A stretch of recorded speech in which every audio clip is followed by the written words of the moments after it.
Moet je dan hier nog op klikken daar? Hello? Yeah. Oh, okay. So everyone's awake. Good morning, everyone. At this first session of today, a symposium about student, teacher, and epistemic agency. My name is Belinda Ommering. I'm the chair of this session, but I'm also included in the symposium, so I will tell a little bit more about myself. I'm a senior researcher at Utrecht University of Applied Sciences in the Netherlands, focusing on epistemic agency of students and teachers in higher professional education. And today I will be doing the introduction and the discussion together with my colleague Renee, who will introduce herself as well. Hello, my name is Renee Hendricks and I'm a senior researcher from in Holland University of Applied Sciences, also in the Netherlands, and there I focus on student agency and ownership of learning. And and today we also have three presenters. They will introduce themselves a bit further during their presentations, but I am going to ask them to wave at you. So we have Janine about student agency, Max about teacher agency, and Jacob about epistemic agency. And before I give you an overview of our session, we first want to know a bit more about who you are. So, we'd like to know who's here. Are there any students in the room? PhD students as well? Great, we were hoping you would be here as well. Welcome. Any teachers? Also very nice to have your perspective. Researchers? Okay, some multiple roles I see. Academic developers? Also included. Great. And policy advisors? Okay, so it's up to you guys to take this to the policy. And who's feeling agentic today? Well, we're very happy that you decided to join this session. So let's get started with it. Yeah, nice to see it's such a diverse group. And for the people who are not feeling agentic already, hopefully after our presentation you will. So I'll give you a brief overview. We will start with a case description. We have student Maya and teacher Alex, and we will give a case description from their perspectives. And also you will see Maya and Alex coming back in the different presentations, so hopefully it will help to make a bit more clear what we're talking about. After that we have 3 paper presentations, 10 minutes each, and also we have a 5-minute question window after each presentation. Then we will present the agency development model, and we will have an interactive session at the end to get a more grip or clear focus on the model. So we will start with the... So we will read them from our papers to, be very clear. So from now I am Maya, or a student in this case.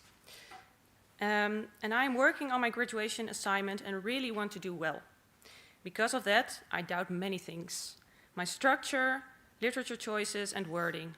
I often email my supervisor with questions, sometimes about major decisions and sometimes about small details. At the same time, I notice that I'm becoming dependent on confirmation and maybe I even annoy him. If my supervisor does not respond quickly, I feel uncertain. Should I solve this myself or do I really need help?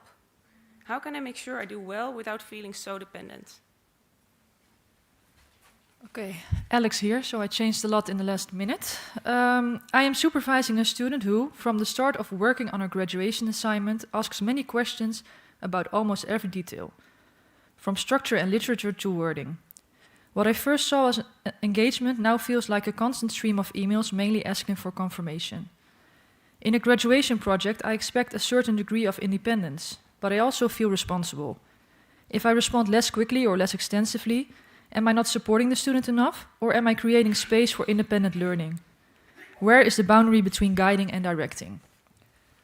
So hopefully this is a dilemma or a challenge you all recognize, and we will make sure they come back in the different presentations. Then now we will go to the first study. So Janine, if I can ask you to come up here. Pointer. Yeah. Eentje verder. Thanks. Thanks. All right. Thank you very much for this introduction. Well, I will introduce myself first. I think this is better. My name is Janine Hane. I work as a strategic policy advisor at the Hague University of Applied Sciences. But I'm also a part-time PhD student. Oh, Mike. Thanks. Wave if you do not understand or hear me. Thanks.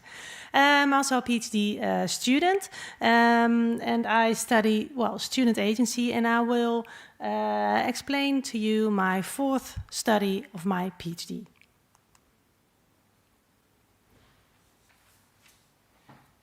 All right, you heard yesterday in the keynote, you heard that it is essential for us as academic developers, teachers, etc., to prepare our students, our future professionals for this VUCA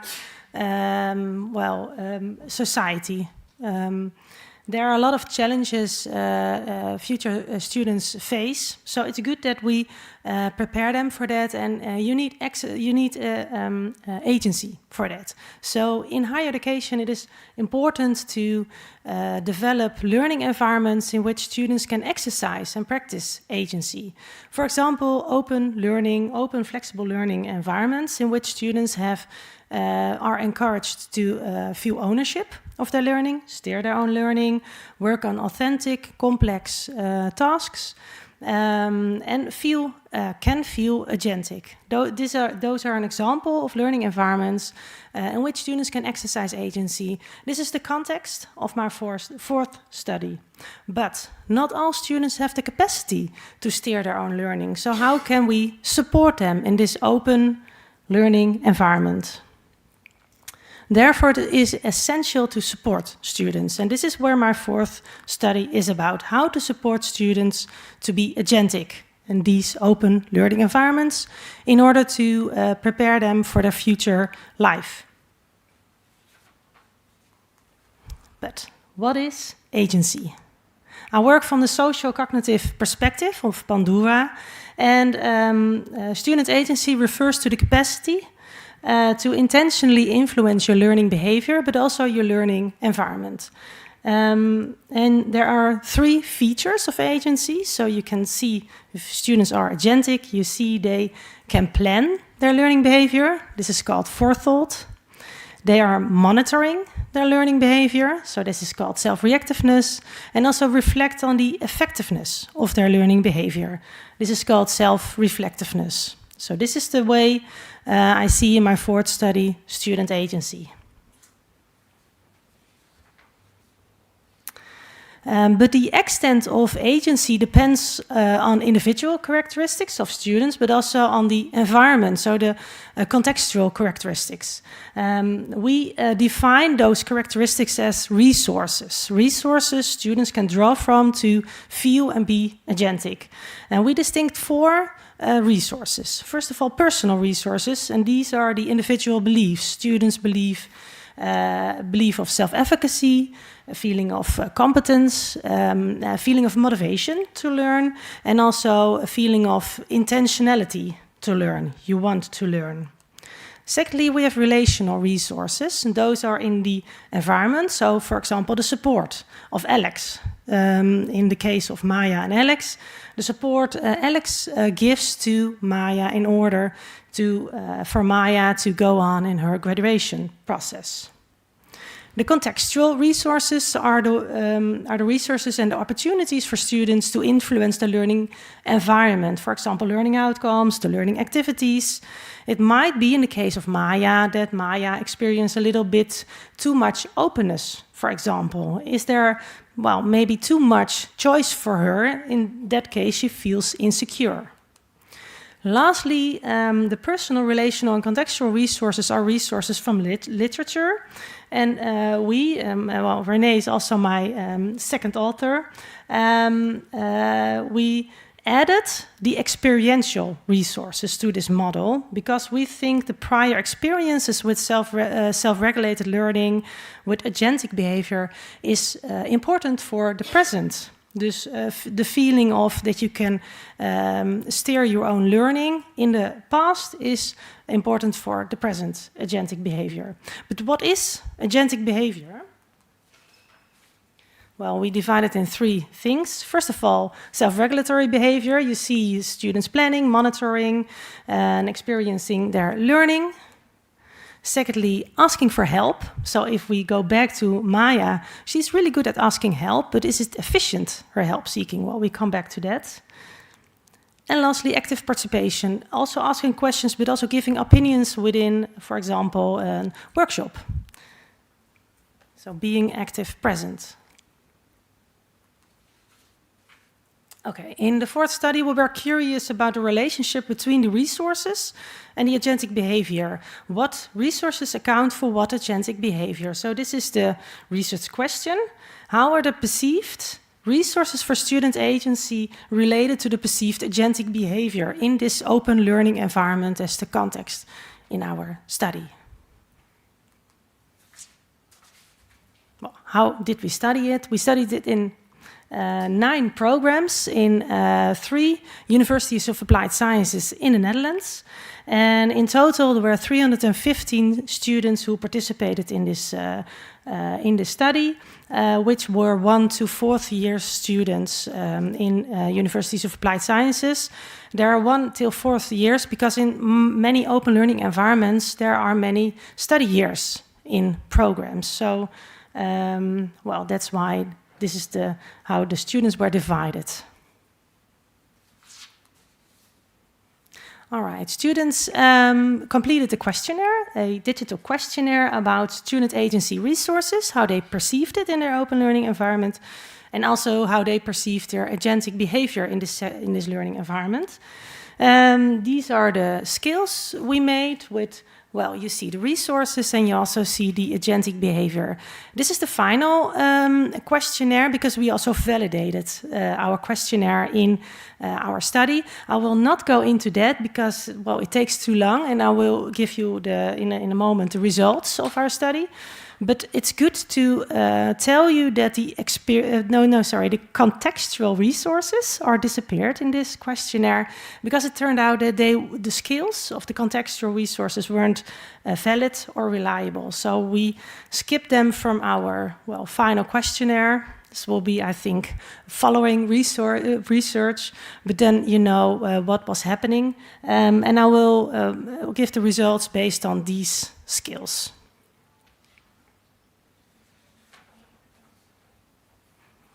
Okay, take a picture of these skills. Now we go to the results. Okay, as you can see, we use the resources as the independent variables and the agentic behavior as the dependent variable in multiple regression analysis. And as you can see, there's a significant relationship between both of them, between the resources and the agentic behavior, between all of them. So the personal resources, the relational, and the experiential resources for student agency. And I will highlight in the next slides what I will tell you. Well, almost 64% of the variance in choosing and evaluating learning behavior. So these are the experiential resources, the prior experiences with self-regulated and agentic behavior. Well, 46% of the variance of help-seeking behavior. And almost 55% of active participation behavior, of the variance in the active participation behavior is explained by the agency resources. So that is quite a lot. And if we dive into that, this is the conclusion, we dive into that and we wanted to see, but what resources account for what agentic behavior? We can conclude that each type of agentic behavior rely on 2 or more resources. So this means that if you want to support students, you need to build in these resources in your learning environment, but not only one, there are more factors, resources you have to build in. I will highlight 3 interesting relationships. First of all, yellow. As you can see, the essential resources for choosing and evaluating learning behavior, so this behavior of self-regulated learning, the interesting resources for that are students' motivation to learn, so students' interest, and intention to learn. So motivation and intention to learn is interesting or is important for students' agentic behavior in self-regulated learning. Secondly, green. As you can see, the resources that contribute to help-seeking behavior covers two angles. First of all, personal angle, self-efficacy, feeling of self-efficacy. Secondly, teacher support. So in Maya's case, for example, it's not only about the help-seeking behavior, it's also maybe about self-efficacy feelings of Maya's. And maybe it's good for Alex to give a little time and attention to Maya's feeling of self-efficacy. Is she feeling efficient in learning in this time? And maybe she needs her prior experiences on self-efficacy. And Alex needs to dive into that before, well, Maya can go on in her graduation project. In this green relationship is also interesting that the relational resources, so teacher support, only accounts for help-seeking behavior, but the other resources aren't. So maybe Alex can also think about how to stimulate or support Maya's interest in the topic. Is it interesting enough? Or, well, does she have prior experiences with this whole graduation or with the skills on graduating? Lastly, we added the experiential resources to the model of resources. And it's interesting to see that actually all these experiential resources account for agentic behavior. So that we added it was a good choice to add the experiential resources to our model. And for example, I already said it's good for Alex to see what prior experiences Maya has on agency before in maybe other courses where she was very effective in learning, and dive into that. So for matters of time, I will stop here. There are also practical implications, etc. But well, hopefully I will publish it, and then you can read that. But I think this you can remember for the module after that Renee and Belinda will talk about. I think you will give the floor to the second presenter. Room for some questions. Then I will give you the references.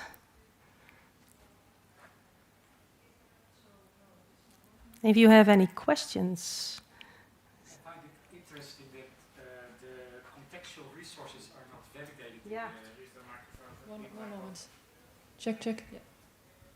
Sorry. I find it very interesting that the contextual resources are not validated in the questionnaire. Do you have any idea why this is?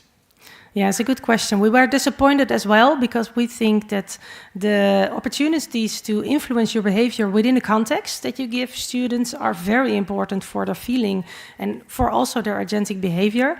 Yeah, we had many, reasons why they were not validated. The first thing was we had some, propositions which were negatively formulated. And these, were disturbing all of the skills. So never use negatively formulated propositions in skills. That's my tip to you all. And secondly, maybe all students perceived these contextual resources differently.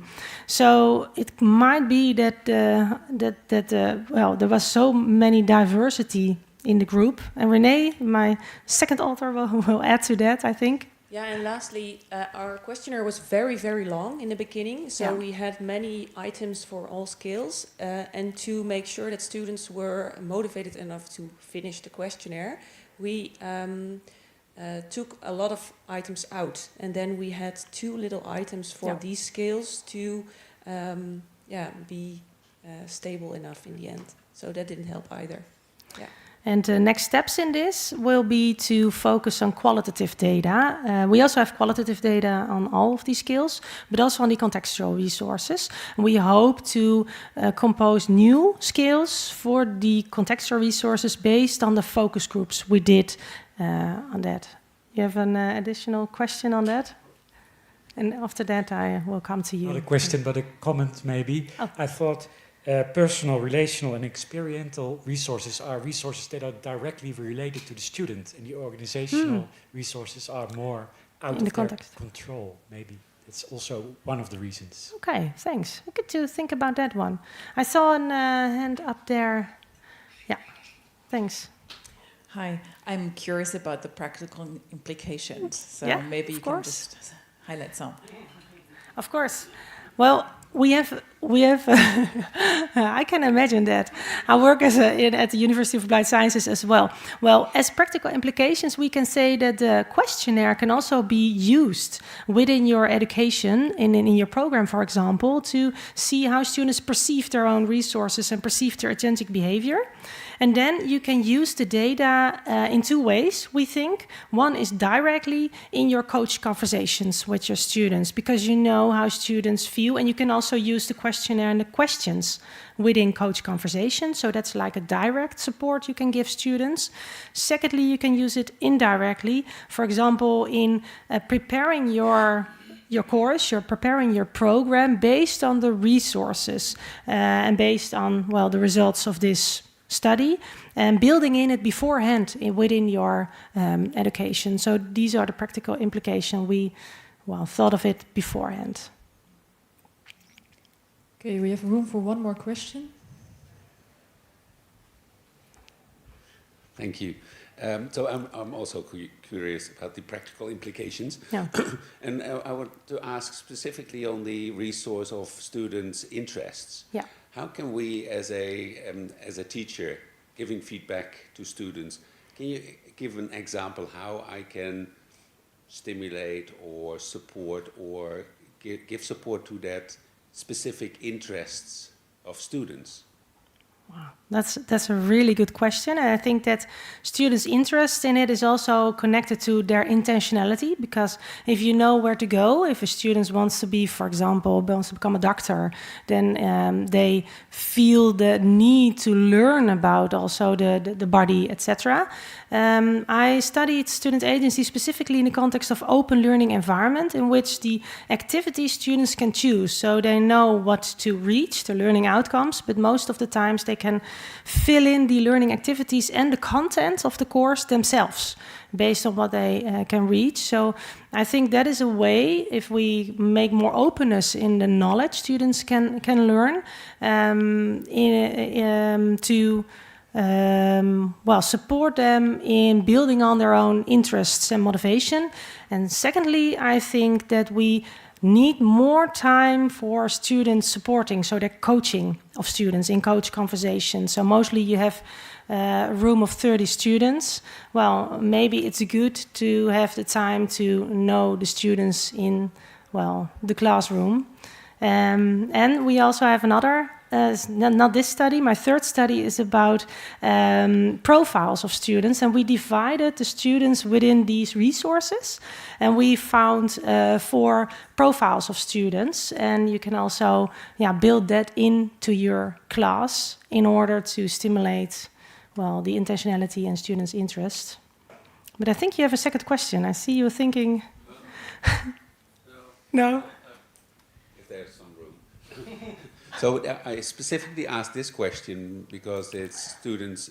It's the interest of the students. Yeah. So as teachers or educators, we only have limited space to stimulate that. Yeah. But I also think that we as educators can show our own interests and why we are interested in this particular topic, or explain why we think this is relevant for students to do in an open learning environment. I think when we as educators open up ourselves, that helps students to understand where they go to and why, even to follow this type of material, to stimulate their intrinsic motivation to that. That's a really good addition. I wrote that also in our policy advice on coaching and support, because I think the professional, and it's maybe also the teachers or educators, professional agency you can be a role model for students, and I think that can help students in their intentionality and interest. That's a really good addition, I think, to this. Great, thank you. That's a nice bridge to the next presentation. Janine, thank you for your nice presentation. I would like to ask Max to tell us something about teacher education. Teacher agency, of course.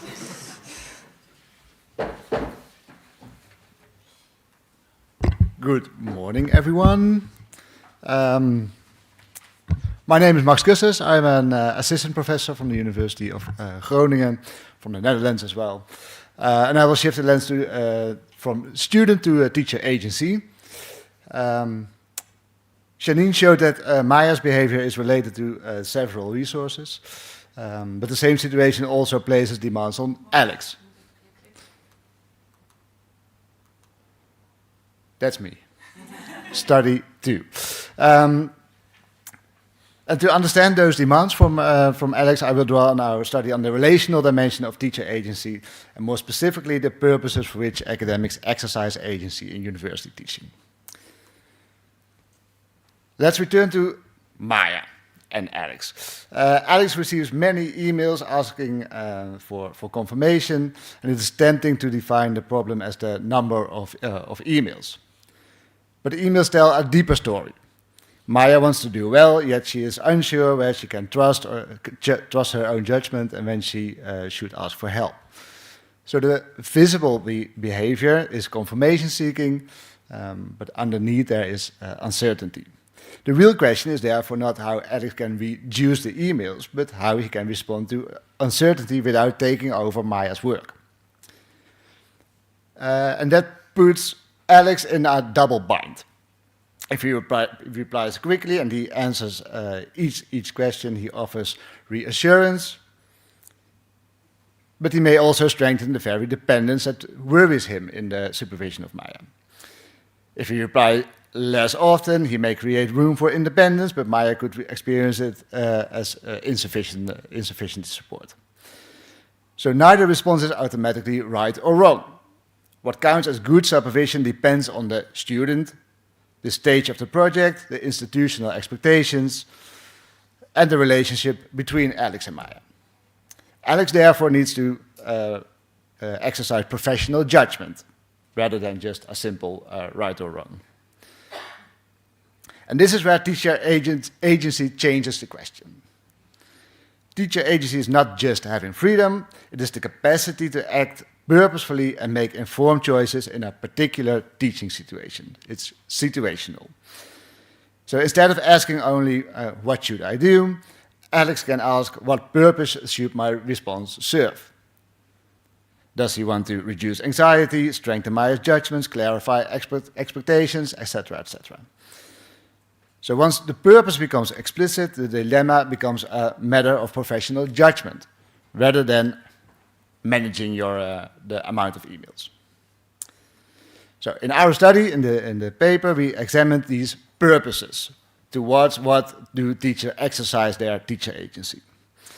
We conducted scenario-based interviews with 12 academics at the Scottish University, and the scenarios presented difficult, recognizable moments in university teaching. So that could be something like the emails from Maya and Alex. Not exactly the same, but we used 23 scenarios, a set of 23 scenarios. We developed them ourselves in an earlier study. And in this interview study, the teachers chose 3 scenarios themselves they want to reflect on. And we analyzed the interview using a reflexive thematic analysis. And the thematic analysis was based on not only what would you do in this situation, but also why. And we coded and we categorized the whys to what purpose do they say they would perform their actions. And the reflexivity that comes from that we also reflect on our own positions. We are all working in academia, so we all have our own ideas of what would be good education, but we didn't want to make it a normative set or normative outcomes. So we reflected on that with the research team. And this resulted in 5 interrelated purposes of teacher agency.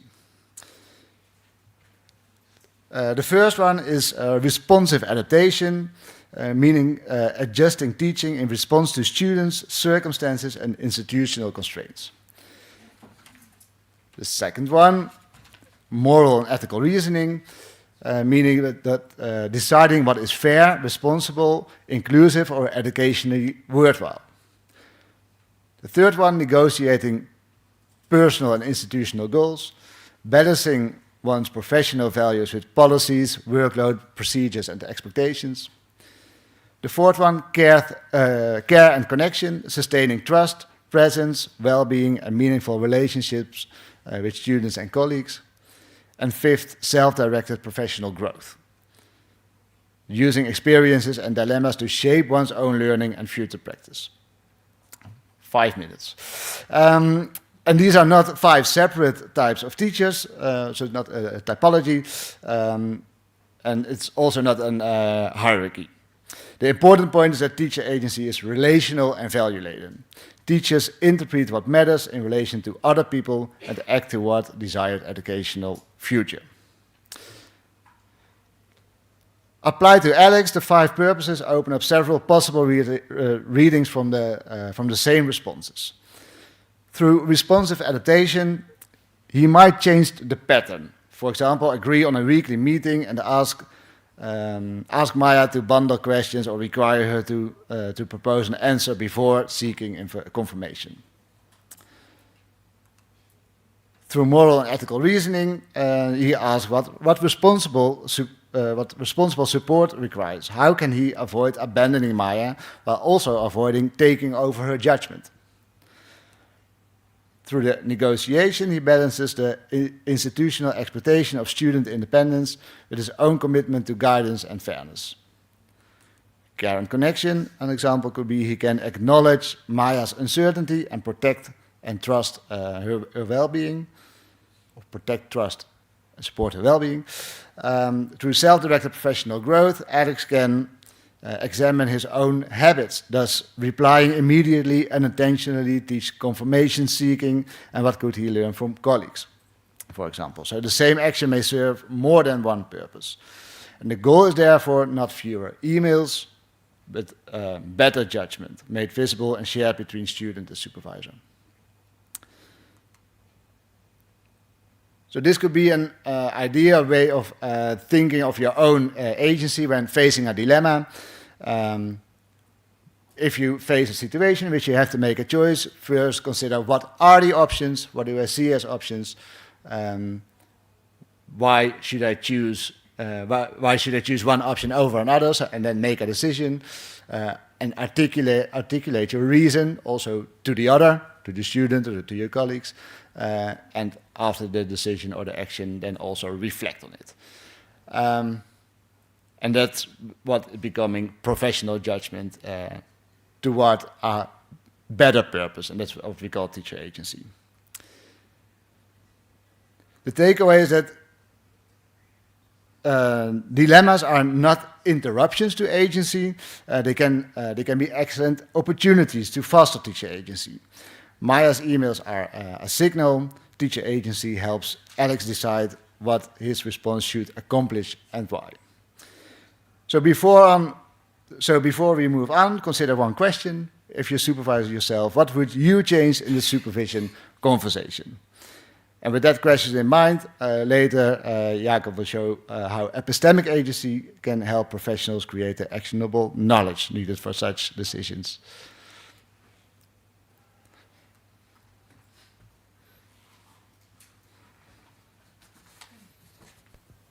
Thank you. Yeah. Are there any questions for Max?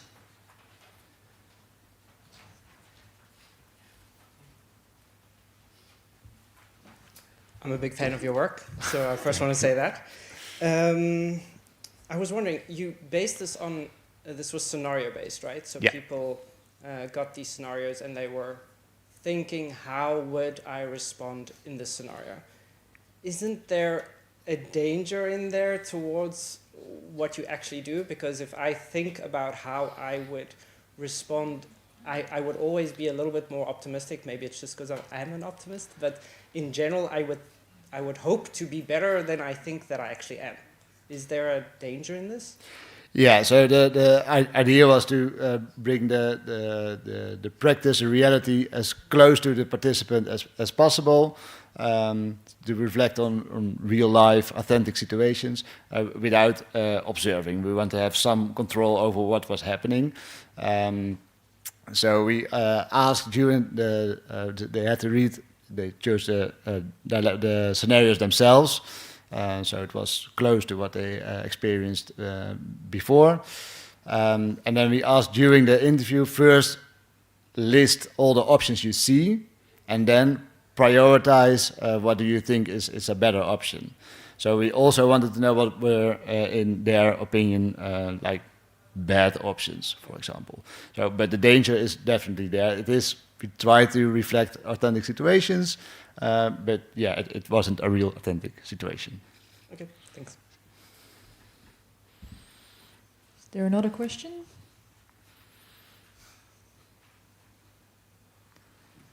Let's do it.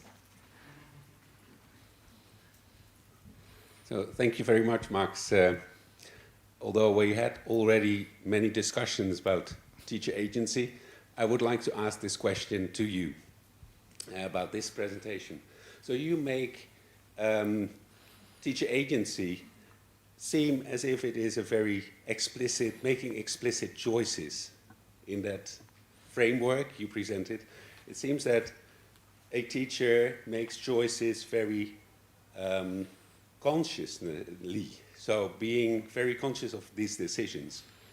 Isn't agency also something which which teachers make decisions without very much thinking through all the decisions and the sources they make?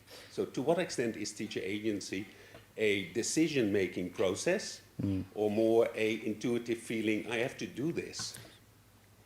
Yeah, and something in between, probably. But it is, yeah, teacher agency is also be seen as an emergent phenomenon. It can occur. You can achieve agency in particular situations. But I think with what we did with the purposes is that we could, in hindsight, we could say, okay, what was the reason you did this, and why we can consider this as agentic. As an agentic outcome.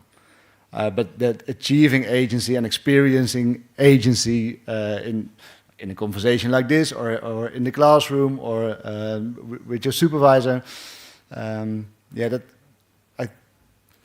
I think it can sometimes it can it can happen to you in the way that, but if you don't have multiple options, if you think there's no option to choose, there's no decision to be made, although the decision was implicit, then there also wasn't agency in that sense. So if it's just like going with the flow, or I do it like this, then yeah, I think that's just professional behavior.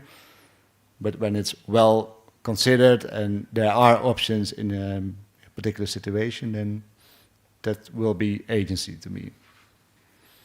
Not to you. Maybe that's your agency. So what we can see in the models you present here, maybe that these are models in which we can understand agency and we can adapt our academic development opportunities to process this agency, but it's not prescribing how teachers should work, is it? No, not at all. So it's more like how can we? No, it's a way of understanding how the process can work and how you maybe can extend or develop your agency. But that's it's more like it's outcome based in this sense, and agency is also a process. Yeah. Okay, we have room for one more question. No? Okay, I think you were very clear then. Thank you. I would like to ask Jacob to give the third presentation.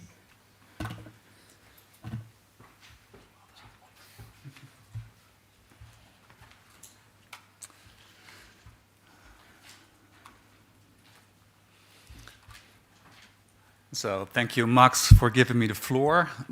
I'm Jacob Nauta. I'm a PhD student at Leiden University, and I work at Utrecht University of Applied Science. I'm a policy advisor as well in the HR department, and now for 3 days a week I conduct research on epistemic agency of higher professional education teachers. So epistemic agency is more like a knowledge-related form of agency. And I'm in my first year of my PhD, and I'm in the middle of my first study, the data collection of my first study. So I will use some data and some preliminary interpretation of that data today to make epistemic agency more explicit, more elaborate for you for this symposium. So in this presentation, I will first go a little bit into epistemic agency and how we define epistemic agency and why it is a relevant construct for teachers in higher professional education to study. And then I will introduce my study, and I will share some first data with you to go deeper into epistemic agency. So, well, epistemic agency is the capacity to actively and consciously create actionable knowledge for everyday practice. So that is a definition we use for epistemic agency. So for Alex, one of our main characters this morning, maybe actionable knowledge would be more knowledge about how to guide students and find the right balance between supporting and guiding and steering students. So with epistemic agency, teachers, so also teachers in higher professional education, can identify knowledge gaps, can identify what knowledge do I miss to act professional in this specific situation, to create that knowledge that I need, actionable knowledge, to make this knowledge usable and relevant for their practice.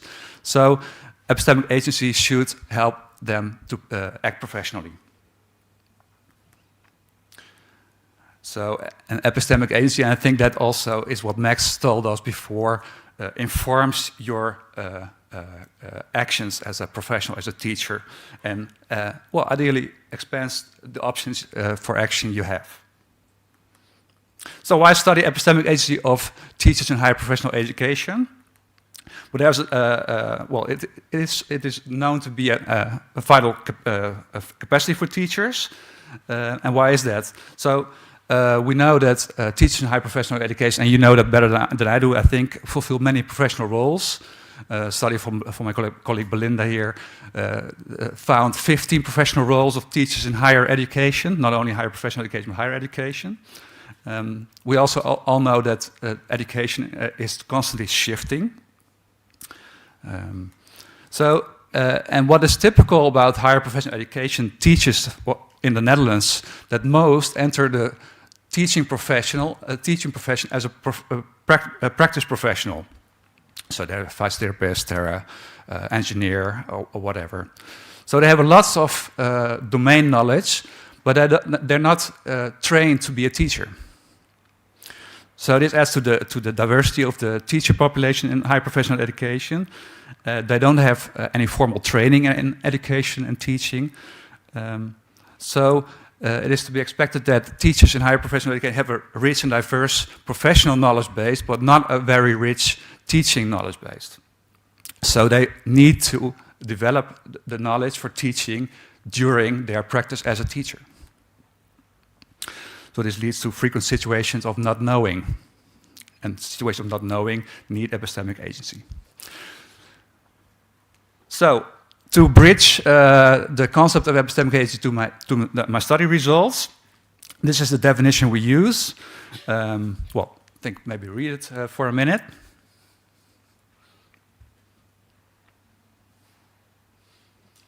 And you will see that there are like 3 elements in this definition. To recognize where actionable knowledge is lacking, to make substantiated decisions on how to address these knowledge gaps appropriately and thoroughly, and to collaborate to ensure the resulting knowledge is useful for you in your specific professional context. And you will maybe see that knowledge is a in this definition, a very broad concept. We mean all types of knowledge, like formal knowledge, like professional expertise, experience, and knowledge. All knowledge could be actionable. So the research questions of this study. What epistemic agency-related activities and processes emerge in collaborative work situations of higher professional education teachers? And in what ways do personal, interpersonal, and contextual affordances shape the emergence of epistemic agency of higher professional education teachers in these work situations? So in my first study, I study collaborative work situations of HPE teachers. And you will see in this definition of this research question the words emergence and affordance. So those are words from a more ecological perspective on agency. So that we use in this study. And so we use an ecological lens. So you will see that in the data analysis. So we do qualitative multiple case study. We select cases where teachers collaborate. We aim for 5 cases, so the data I will show you are from the first case. And in these collaborative work situations, epistemic agency over not knowing is to be expected. There's there's complexity, there's uncertainty in some way.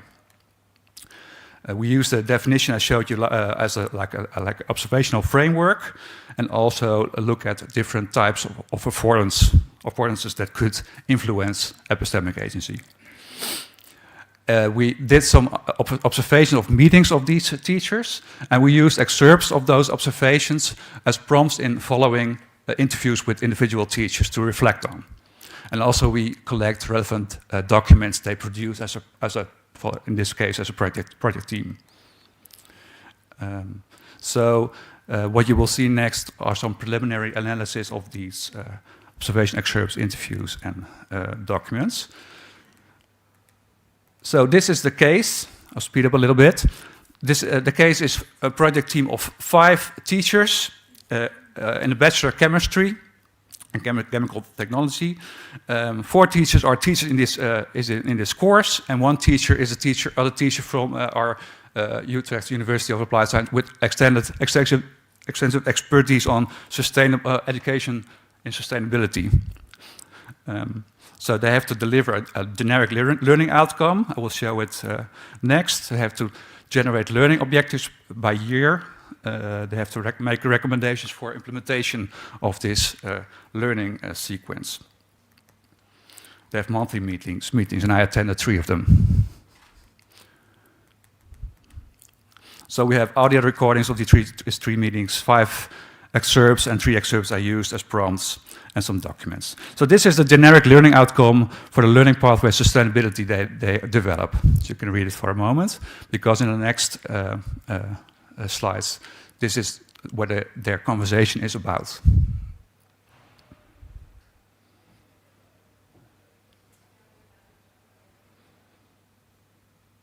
So this is a generic learning outcome for the learning pathway sustainability in the bachelor course, chemistry.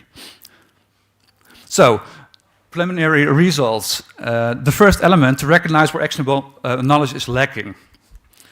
I will show some questions or concerns of considerations that I saw in the data, and I used some quotes as well from the observations and from the interviews I did also to give more interpretation. So, a main question of concern in this case was uncertainty about the learning outcome itself, and mainly because they want a learning outcome that guides the learning pathway and also guides the development of the education and sustainability. So you will see there's uncertainty about this learning, the formulation of this learning outcome. Is it new? Does it provide enough guidance for the courses, for the curriculum? Do we add something on what we already did? If that is what our students have to learn, do we have to change anything at the curriculum? So that sort of questions were asked. Are we doing it right? That's the nature of the question. And I think that's the basis of the question. So what kind of epistemic activities did we see for this element? they slowed down the process. So someone was like playing the advocate of the devil's advocate and questioned is this formulation the right one. So they took time to clarify, okay, what do you mean by your question? Why is it you ask for this? And also they framed the issue at hand. 2 minutes, okay. What is the function of this learning outcome? Is it so important to be so precise or in this learning outcome?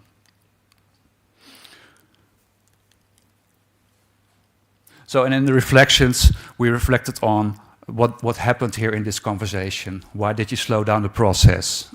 What did you discuss? What was the uncertainty lying after this? So the second one, to make substantiated decisions on how to address these knowledge gaps appropriately, we saw different actions and considerations in this conversation. They sought for an alternative wording of the formulation of the learning outcome. They asked the one who criticized or asked the question, do you know an alternative wording?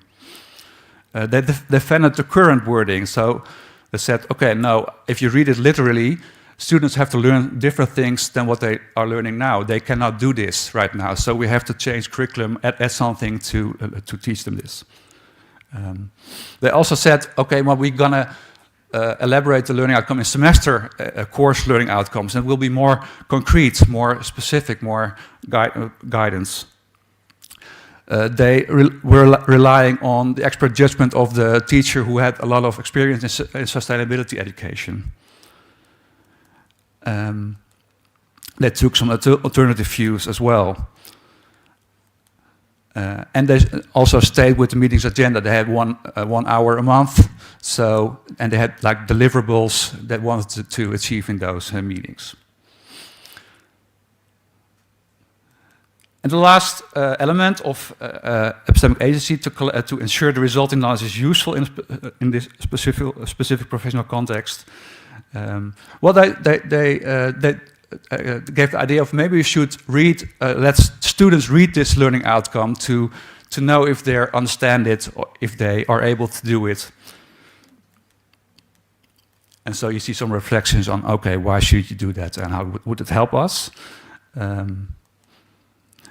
And also they shared their own practical knowledge about this course to reflect on the formulation of the learning outcome. So I'm going to speed up a little bit, but these are some activities and considerations those teachers did in their meeting, and which we reflected on. Last one, I'm going to speed up now. These are some affordances, conditions, resources we see in the data that may influence epistemic agency. For instance, of the teachers themselves, what kind of professional and educational teacher background do they have? What are their views maybe on research, on knowledge? Also, affordance of the team. How do they work together? How is the team? What's team composition? And also contextual affordances. How much time do they have for this project? How urgent is it? Is there support from management as well? So that kind of affordances should influence epistemic agency. So now I gave you some first insight in my first data. It's nice to have some data to present in my first year. So I think I'm gonna leave it with that. Thanks for your attention. Thank you.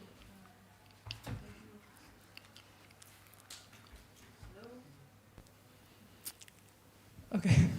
Thank you for your presentation. Yes. A very interesting study, although I'm a bit biased, of course. Are there any questions for Jacob?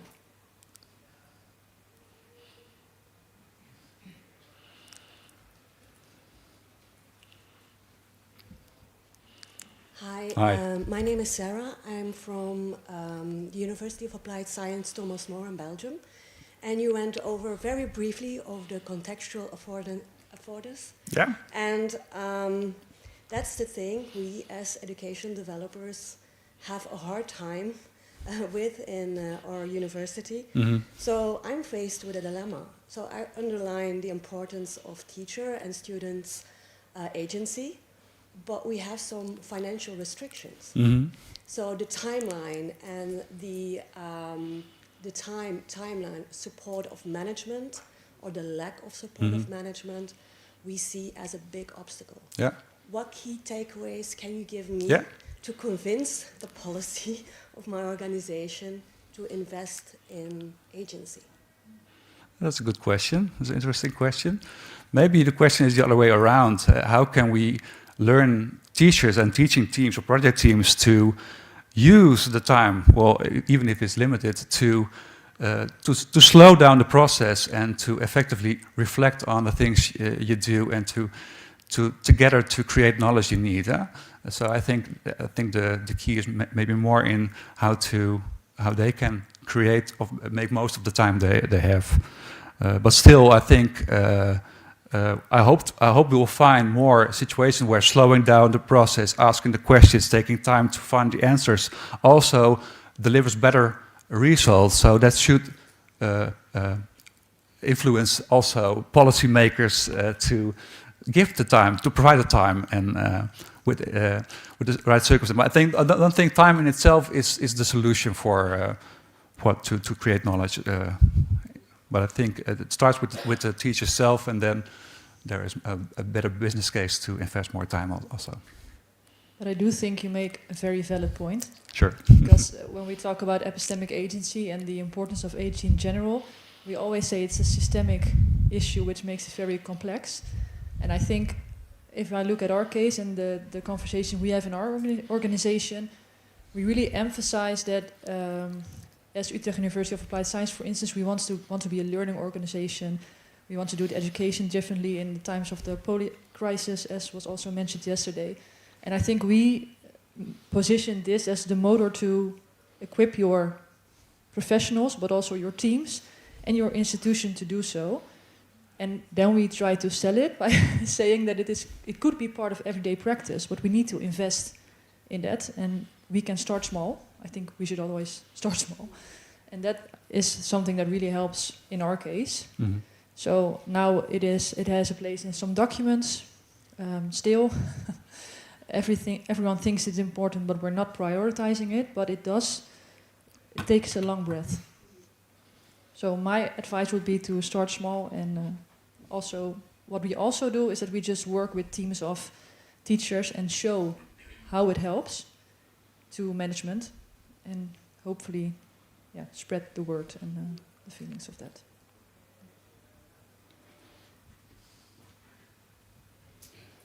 Jacob, thank you for your presentation.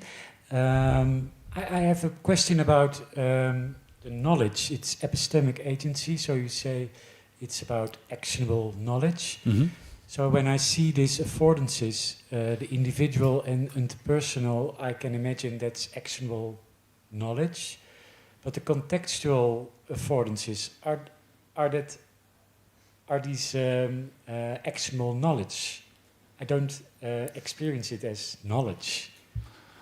No, I think there are contextual affordances who influence the way teachers create or develop knowledge. So it's like more how the process of knowledge development, how do contextual affordances influence that process. But I think there's also a lot of contextual knowledge that influences teachers. My earlier experience as an educational advisor, I always thought, okay, some teachers take some policy, like educational policy, very literal. So there's your professional judgment on those words. But I think it's also because that maybe they don't always have the words themselves, because they have no training or schooling in education. So I think the context also provides a lot of rich, but also maybe constraining knowledge for teachers. So this is knowledge about navigating in the organization, knowledge about policy making, knowledge about... Yeah, but also knowledge about the content of the policy. So what does it mean? Yeah. Okay, thank you. Yeah. So there's room for one last question.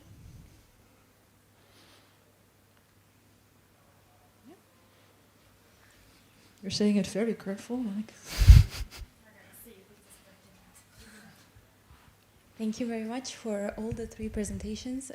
I like that they built up and they became more and more real. Now we are looking, before there was a questionnaire with the students, then there were the case studies, and here we have real life case study. So thank you for that. I have multiple hats, but one of them is pedagogical advisor. And we always say that we can teach transversal skills, and it's not something you are born with, but it can be learned. And I'm wondering whether we can say agency is something that everybody can learn, and both teachers and students.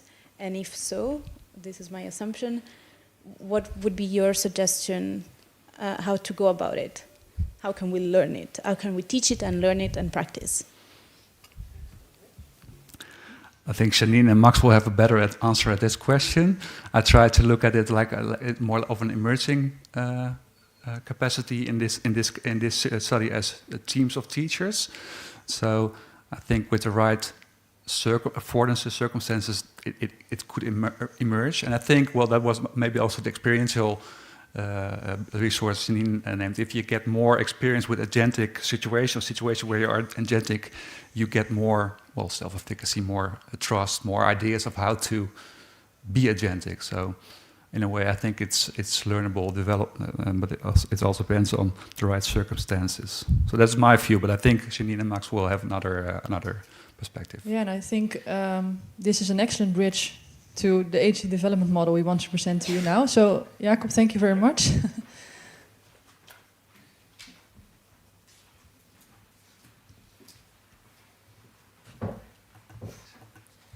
Just going to go a bit further.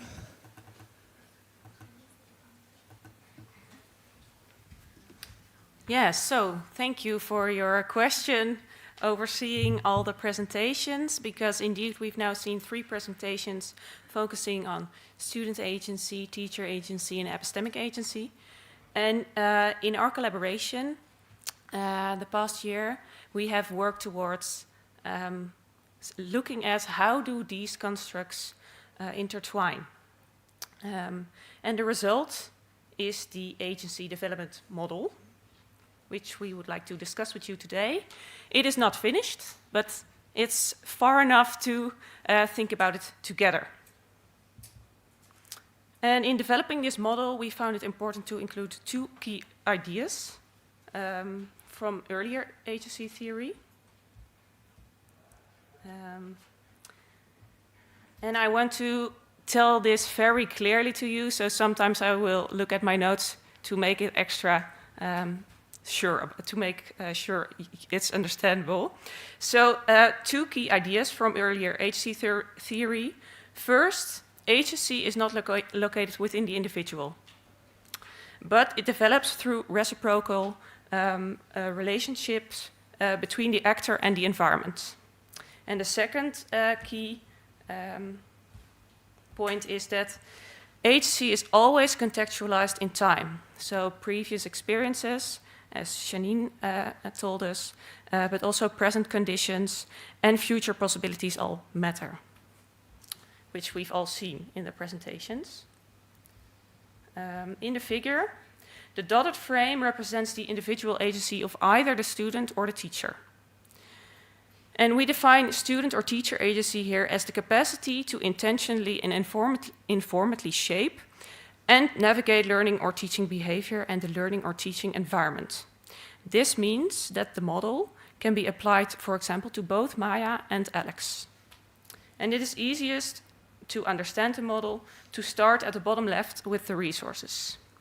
These include the personal, relational, and experiential resources and the contextual resources as described by Janine.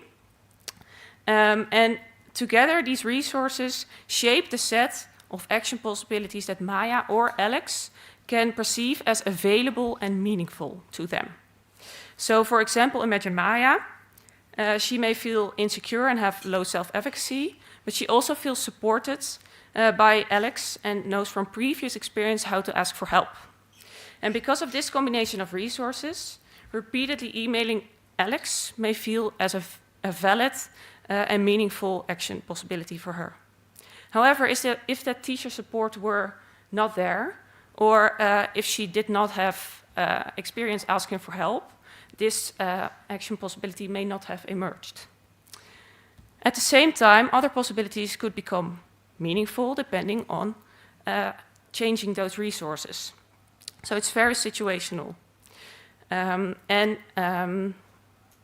If Maya had experience collaborating with fellow students on a similar project, for example, and if she also experienced support from them, she might ask peers for help instead. Or if the context provided very clear guidelines on how many times you can ask your supervisor for help, she might have bundled her questions or go to other sources of help first. It's not very flowy, right? Sorry for that. Meaningful action possibilities are shaped by the resources available to the individual. From these meaningful action possibilities, the individual chooses one or more forms of action. And this is what I think Max described beautifully, that there are also many purposes that you can have to choose these behaviors. So importantly, a conscious decision not to act or not to change one's current behavior is also understood as agentic behavior, because it's intentional, an intentional decision.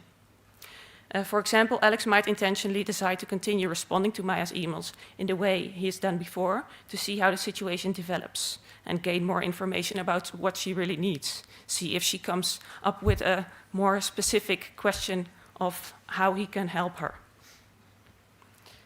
So this behavior can then influence the resources again. For example, suppose Maya chooses to ask students who are already further along in their project for help. This would be her agentic behavior in that sense, the one she chooses. As a result, her relational resources may improve. And depending on the interaction, her self-efficacy may improve. Or maybe the students tell her about the rubric that students need to use to make sure the quality of their product is up to standard. So that changes her perception of the contextual factors. So this creates actually a new situation from which the resources are rearranged and the cycle can start anew.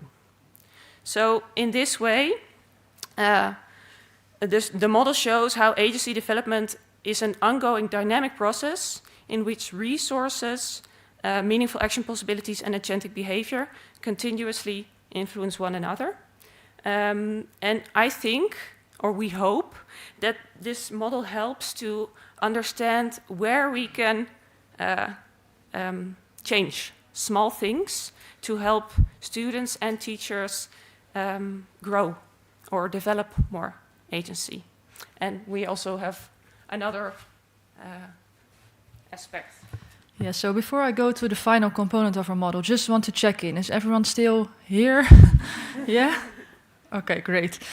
So as a final component of our agency development model, we position epistemic agency as the flywheel for student and teacher agency.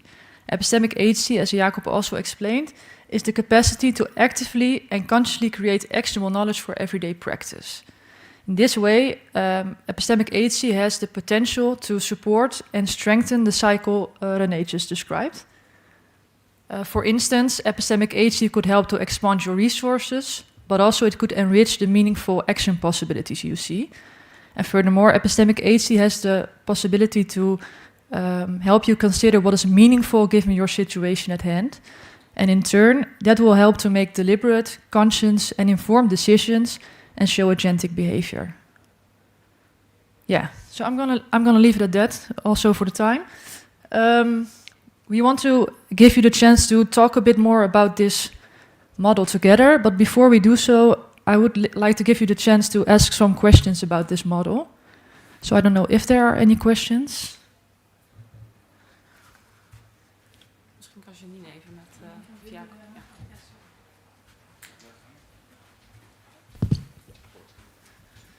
Thank you so much for this. That was just great. Fantastic hour and 10 minutes so far. Thank you. I have a question about the epistemic agency and your understanding of it as currently presented. So the capacity to actively and consciously create actionable knowledge.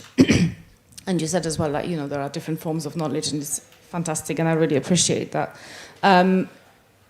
But it's about this creation. Would you say, or would you consider that also challenging existing knowledge or different forms of knowledge would also be, should be, could be part of this model? Yeah, as absolutely. Well? Yeah, I totally agree.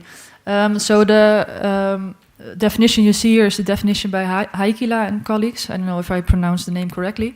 But for in our University of Applied Sciences, we try to make another definition that also makes a bit more clear what elements are part of epistemic agency. And I think the starting point is to recognize what you don't know, or to question your current practices, or challenge the way you think. And I think also in the case of teachers, that one is very important, because we do the things how we do them very long, but we also should really keep asking questions and keep thinking about, is the way we're doing it, are we doing it right? So I think that's a very important part.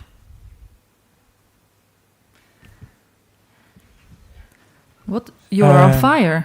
Yeah, great. It's early. I thank you for all the presentations. I really like the case study, and that it's in all the presentations, and now finally in this model.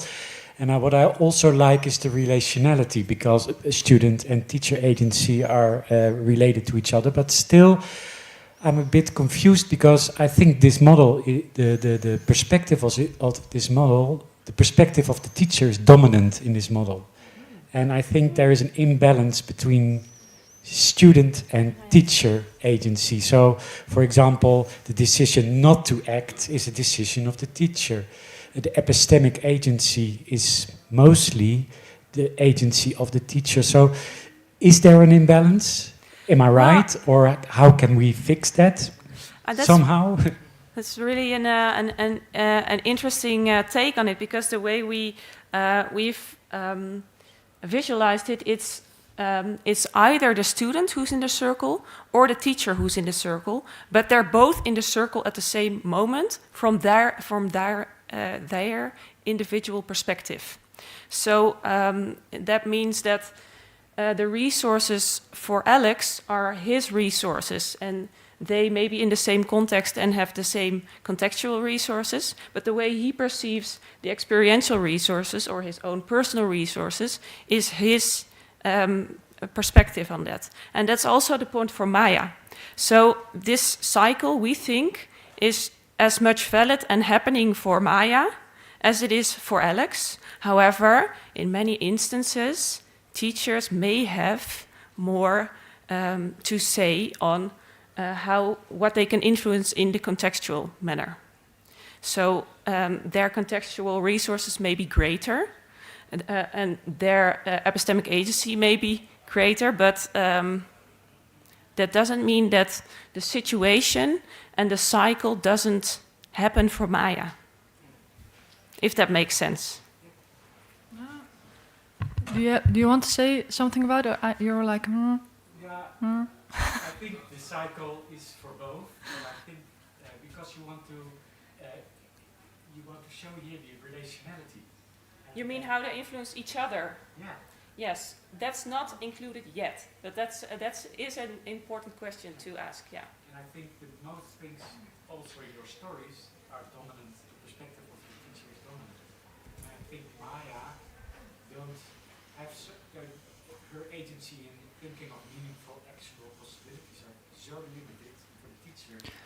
Not. Well, no, I would contest to that. Yeah, I don't know. Yeah, we can discuss this later. Yeah. I think there's a reaction here as well. Yeah.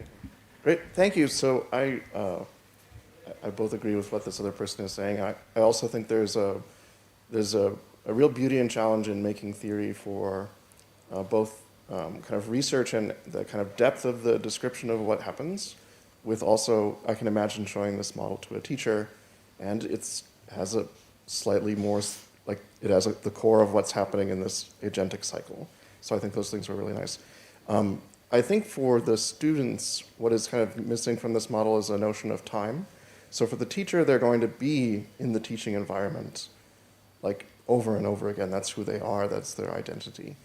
But students are acting, into the future. So for example, I can imagine a student, learning to take some actions, maybe even create some knowledge, but if they only think it is relevant for this class, for this one semester or this 1 year, and they will never use it again in the future, then they will not feel that they are really developing so much agency.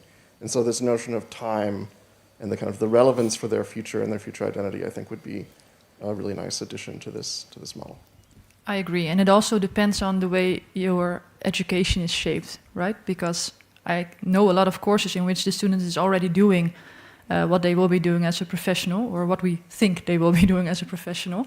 But in other cases, I think it's very important to think about this and the authentic tasks. Yeah, thank you. So, is there one? Yeah, Roland, go for it. Yeah. Or should we say no? No, kidding. Kidding. No, I really like this. Go on. If you say no, I'll no. get There to is you time. at The last another one. moment. Yeah. So, I've got two things I would like to share with you when developing this model. One is that, to a certain extent, agency also has to do something with sphere of influence. And changing sphere of influence over the type of tasks we do. And that's something to do. Another observation is that resources are most always actually perceived resources, and they change also over time. So now you position resources within this dotted line of a student or a teacher, but if the sphere of influence or the task proceed or we come in a new environment, we might see new resources. True. And isn't that maybe the essence of agency, that we find and see new opportunities to do the things we think are necessary to do? And how can we, is agency actually something we develop, or is it something we create to step in new environments? And in that case, that how can we support students and teachers to create and see new opportunities or new resources in the environments they come into? Yeah, so I think the word development, that gives you the idea that it becomes a personal asset. And I agree with you that the development, we mean that as the development in that situation. So the development is still situational, but it does help when it gains you experiential resources, for example. So maybe some things come with you in the next cycle. What was the first point you... The sphere of influence. Right, so... Yeah, and perception of that, right? So I agree fully that the resources that you perceive, and that's also why we describe the meaningful action possibilities as the perceived and meaningful action possibilities, because depending on your paradigm, you could also say there might be an objective set of action possibilities, right? Things that you could do but you don't think of, or that you don't perceive as meaningful, for example. So it really matters what you perceive as contextual resources. And in my research, I see, for example, students who have a lot of decision room in their studies, so they can choose the way that their assessment is formed, or with who they work, or which resources of knowledge they use.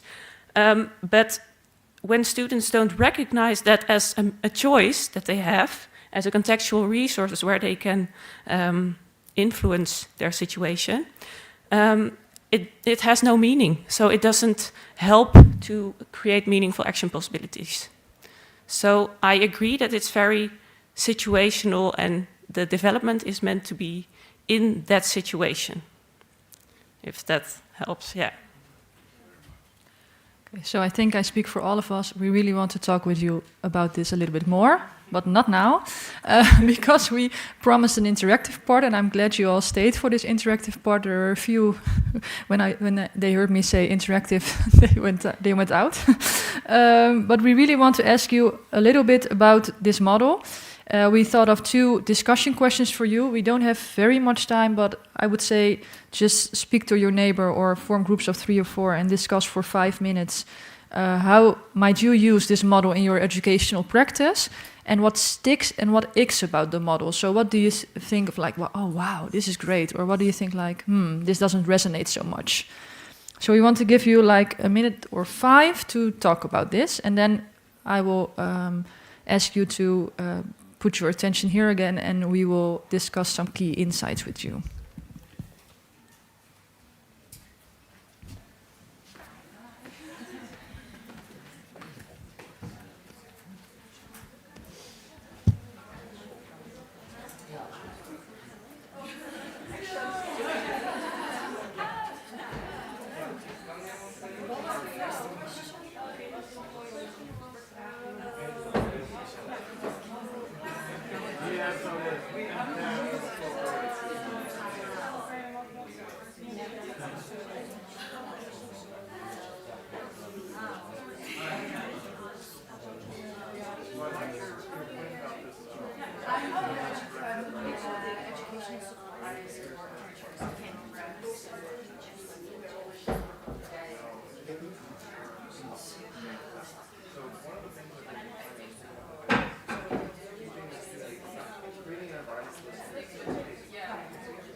And then it's like, oh, but that's also experiential research when you learn it. So, well, it's not a thing.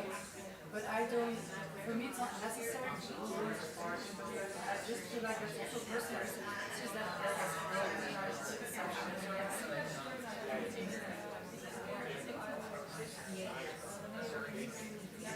Ah, yeah. Yeah.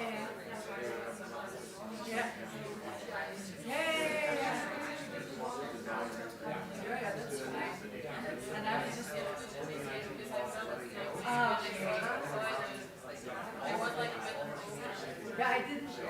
Because sometimes I understand why it's important to say, but I feel like making it personal resources are also not solid.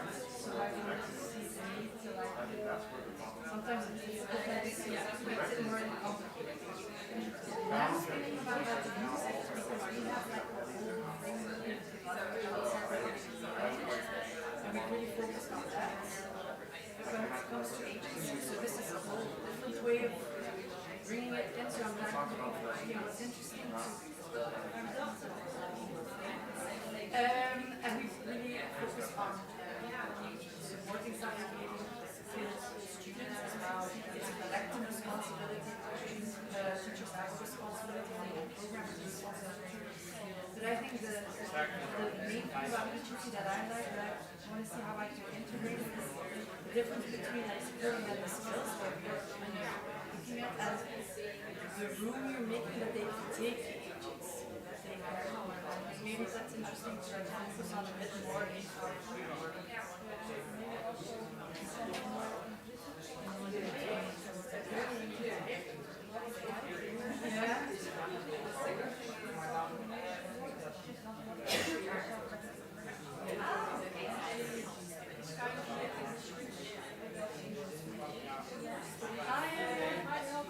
To understand the connections. Yeah, that's great. Thank you. Yeah.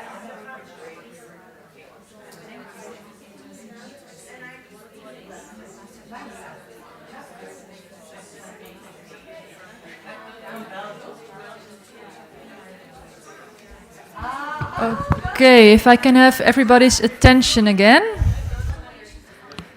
I'm seeing... If you can round up your discussions, please.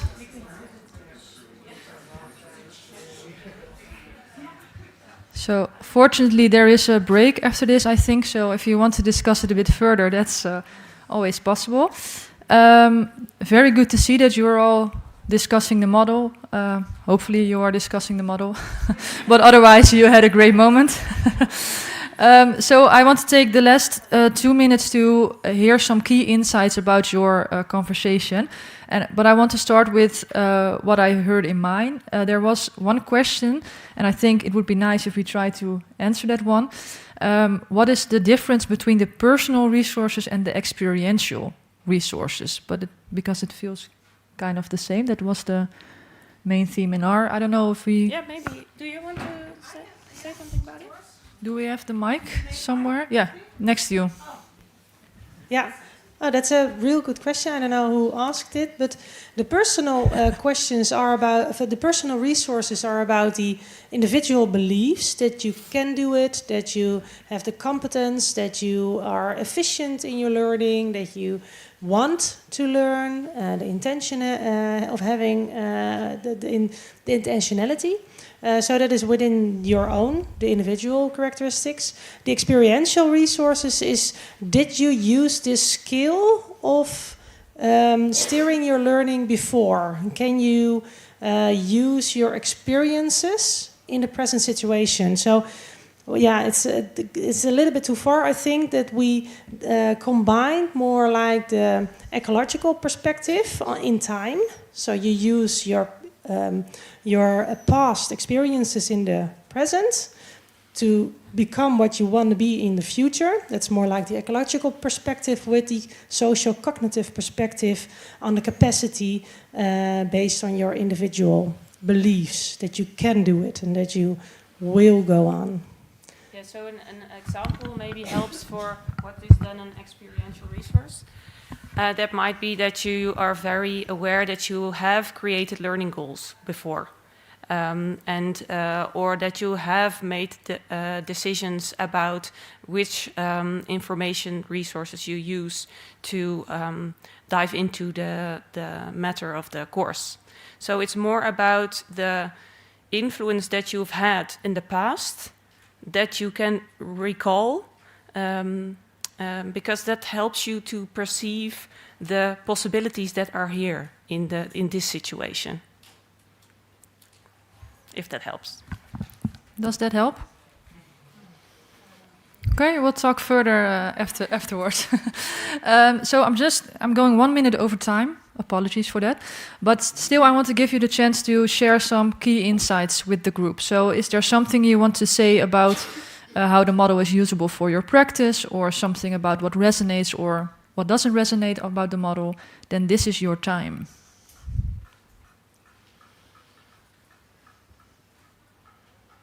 No, okay. I did have one interesting insight from the group I heard, if I can share.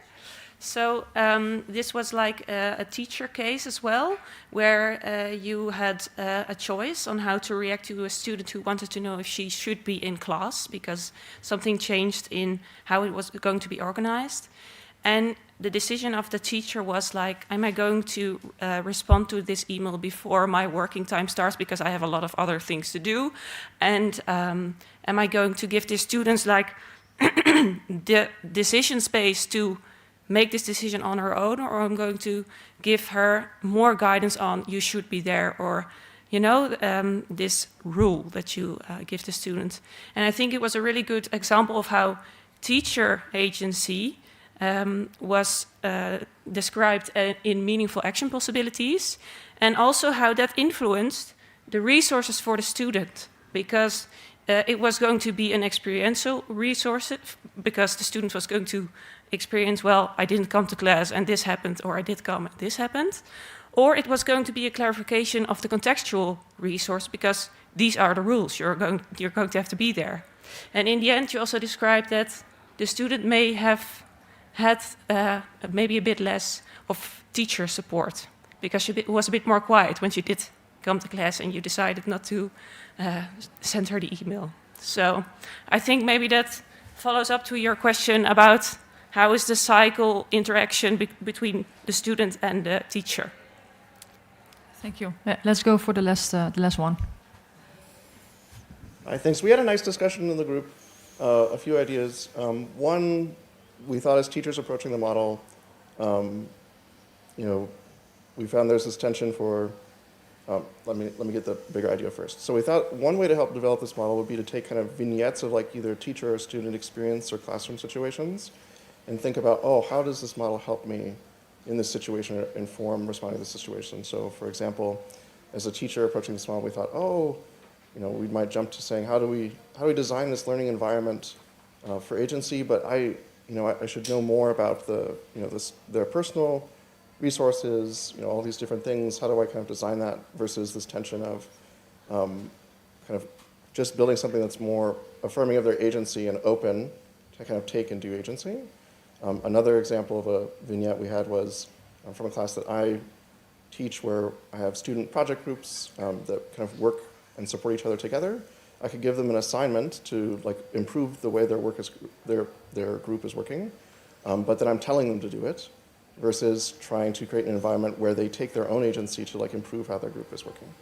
So like some of these, like a set of vignettes of kind of tensions in teaching and creating more student agency affirming learning environments, and then using those, going back and forth from those to help further develop the theory. And then also the idea of maybe trying to co-develop what like some instructional materials for teachers or students around this theory would help further develop the theory. Thank you very much. Yeah, I think that's also part of the next steps we want to take with the model. So thank you very much.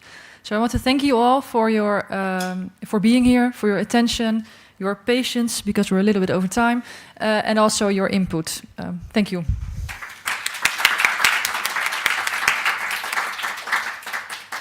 Vergeet je boekje niet. Ben hier nou ook nog lang? De knikker was niet van ons, hè? Nee, die lag.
Andres Bello Oh yeah. University.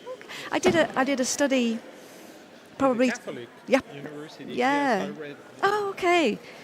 So I've visited Chile a lot. I love Chile. I love, Have you had the opportunity of traveling down south, up north? travelled around a little bit to. Gosh, my mind has gone blank. But yes, we did travel around. It, I loved. I mean, the students. I interviewed quite a lot of students in different universities, and the kind of the level of passion and the extracurricular activities that they were involved with. I loved. I did a number of different kind of bits of work in Chile. I studied education at the Catholic Okay. University. Yeah, interesting. Yeah, I gave a talk last week to the University of Chile, online, not in person but online, because they're interested in making changes to their education. So it was quite a low key presentation, but I think. What I feel is that many things are moving. Yeah. I'm part of the board of the national network for academic development. Okay. And we have 40 institutions. Yeah. And so we see that things are moving. Yeah. It is, because I work very closely with Juan Carlos de la Lillera, who was the Dean of Engineering. Yes. And now I wanted to say hello. Hello. Hi, good to see you. Good to see you.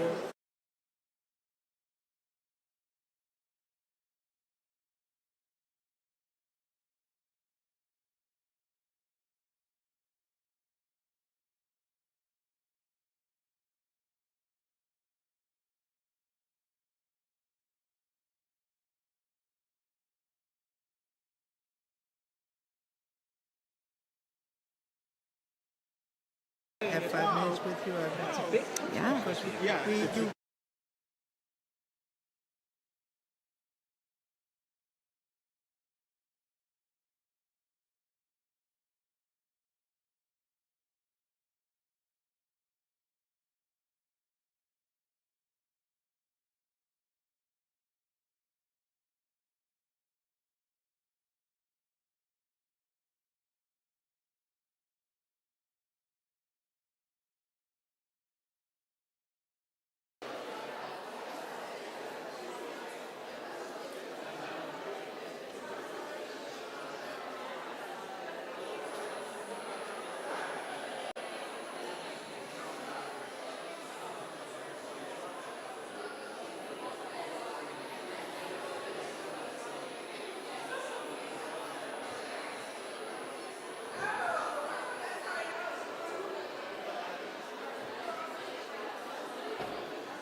Good morning.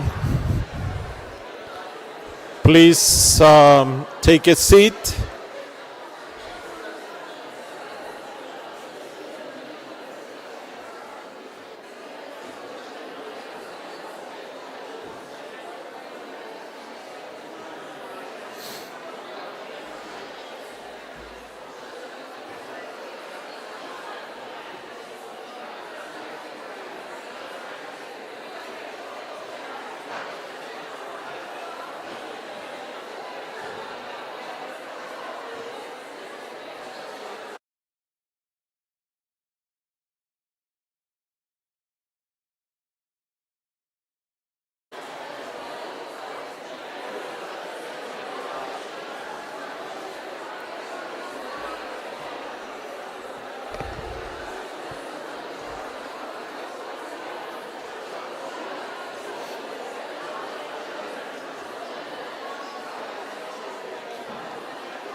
Find your place. There are places upstairs too.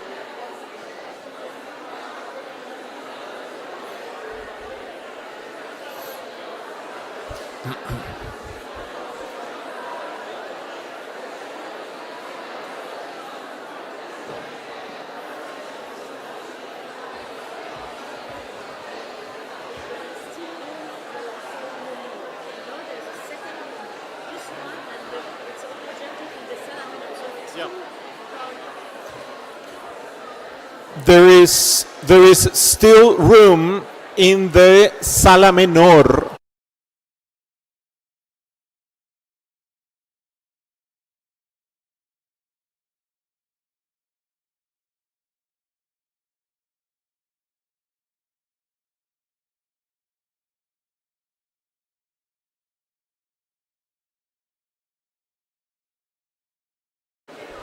But I say there's still room upstairs. So if you don't find here, you can go there.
All right, we will start. So, yes, thank you, thank you, thank you. Okay, so I think we are very excited to be here for this second keynote, and in this case, the name is Rewarding University Teaching in Academic Careers.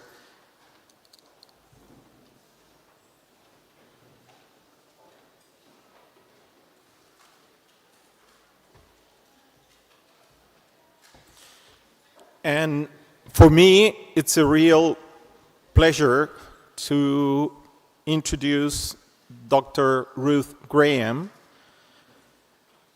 Dr. Graham is an independent higher education consultant who has worked since 2008 with leading universities and organizations worldwide.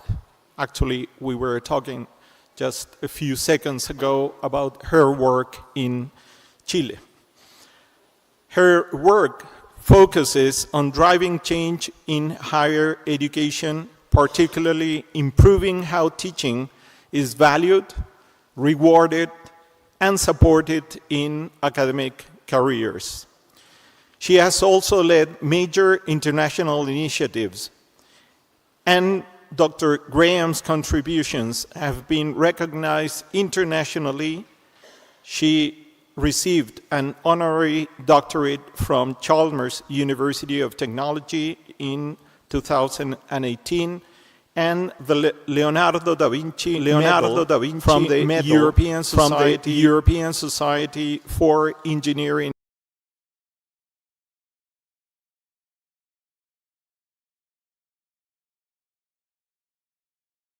Education in 2020 for her outstanding impact on engineering education. Originally trained as mechanical engineer with a specialization in aeronautical fatigue, she began her academic career working closely with the aerospace industry.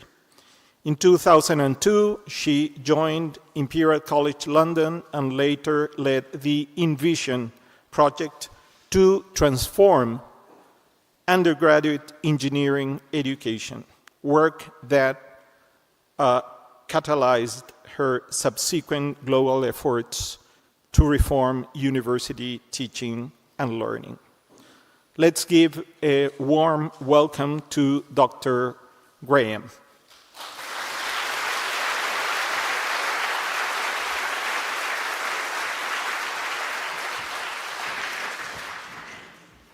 Well, thank you very much for that kind introduction. It's such a pleasure to be here. Yesterday was really a magical day. I think all of the sessions that I attended and the discussions I had were so vibrant. So I'm really delighted to be part of this conference and speaking with you today. And as Robert mentioned, much of my work is focused on supporting change in university education. And for the work that I've done, much of the evidence base is from talking to people. I've done literally thousands of interviews, one-to-one interviews with academics, educational developers, university leaders about change.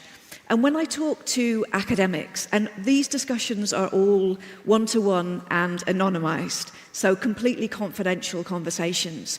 When I talk to academics about educational change, I would say 9 times out of 10, they raise the issue of reward systems. They raise the issue of how university teaching is valued within the institution and how it's rewarded and recognized in academic careers, and how that compares between university teaching on one side and research on the other. And that's really why I became interested in reward and recognition as a barrier, really, to educational innovation and change. So about 12 years ago, I started work, as well as the work that I do more broadly in teaching and learning, looking specifically at reward and recognition, and through that, have interviewed a lot of educational developers. I was looking through the program and looking through the faces yesterday. If there are 550 people physically here, I think I've interviewed about 100 of you. So thank you to those 100 people. 1 or 2 of you, I think I've even interviewed more than once. So particular thank you. And I hope for the other 450 at some point we will have a conversation, or you'd be kind enough to agree to be interviewed. But actually, that's where the majority of the data has come from, is from communities, from academics, from educational developers, about the reality of making change within their institutions. And this is what I'll be talking about today, rewarding university teaching in academic careers. I'm using this term university teaching as a catch-all term, referring to anything related to teaching and learning at universities. So that includes teaching students, curriculum development, pedagogical research, development of policy, everything that's related to teaching and learning at universities. And I'm going to talk about 4 things today. The first is broadly, does university teaching advance academic careers? Secondly, where does the community look to for best practice? If you're looking across the world at institutions that are really tackling this or are seen to be tackling this effectively, which are those institutions and what are they doing? Thirdly, are reforms having the desired impact in practice? There's one thing to change the policies. There's another to change the practices and cultures within an institution. And then I wanted just to finish off just with some reflection about the role of educational developers. So when looking at the reward of university teaching, and to what extent is it rewarded in academic careers? And this is a model that I would say, talking to academics, to educational developers, to university leaders, I think this is the model at most institutions in terms of how university teaching is currently rewarded. So on the horizontal axis, you've got the university teaching achievement of an individual academic. So you've got that kind of spectrum along the bottom of their contribution or achievement. And on the vertical axis is the reward that they're given in terms of career development, career progression at their institution.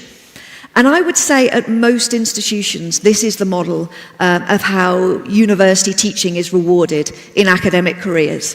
So you've got a lower threshold here, A, and below that threshold, there may be consequences for poor contributions to university teaching. Maybe someone's had very low student evaluation scores, maybe they've had even complaints from students, but below that point, there are often consequences. Maybe they would be denied promotion or asked to remedy the issue and reapply for promotion the following year. At the other end of the spectrum, there's a point B, a threshold for exceptional contributions to teaching and learning.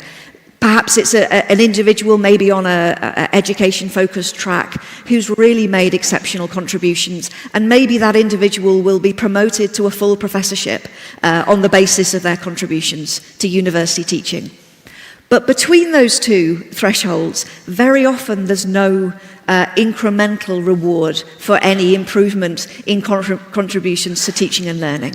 Maybe it's a little bit unfair to say that that's a flat line. Maybe there's a few small steps up. But I think at most institutions, between those 2 points, there's often very little reward and recognition in terms of your likelihood of being promoted or appointed on the basis of your contributions.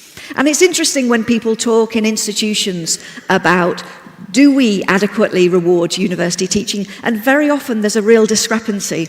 Some people say, yes, we do, absolutely.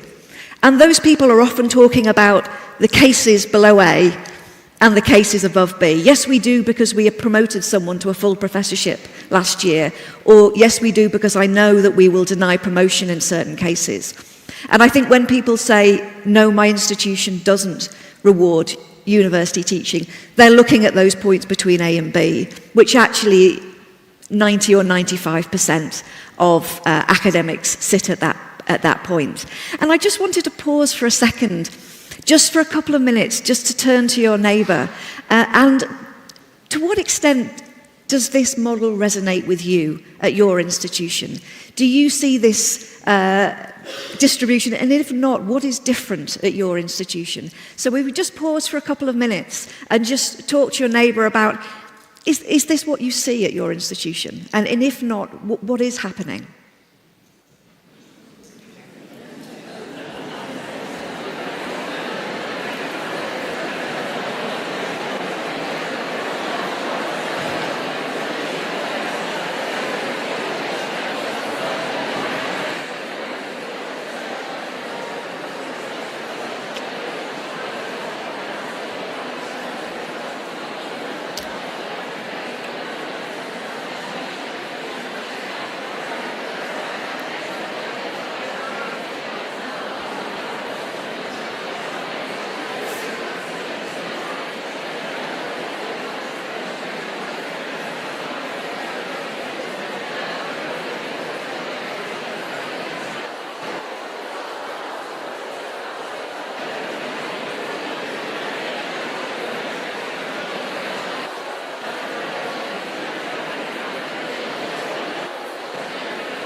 animated discussion there, which I'm sure can carry on in a coffee break.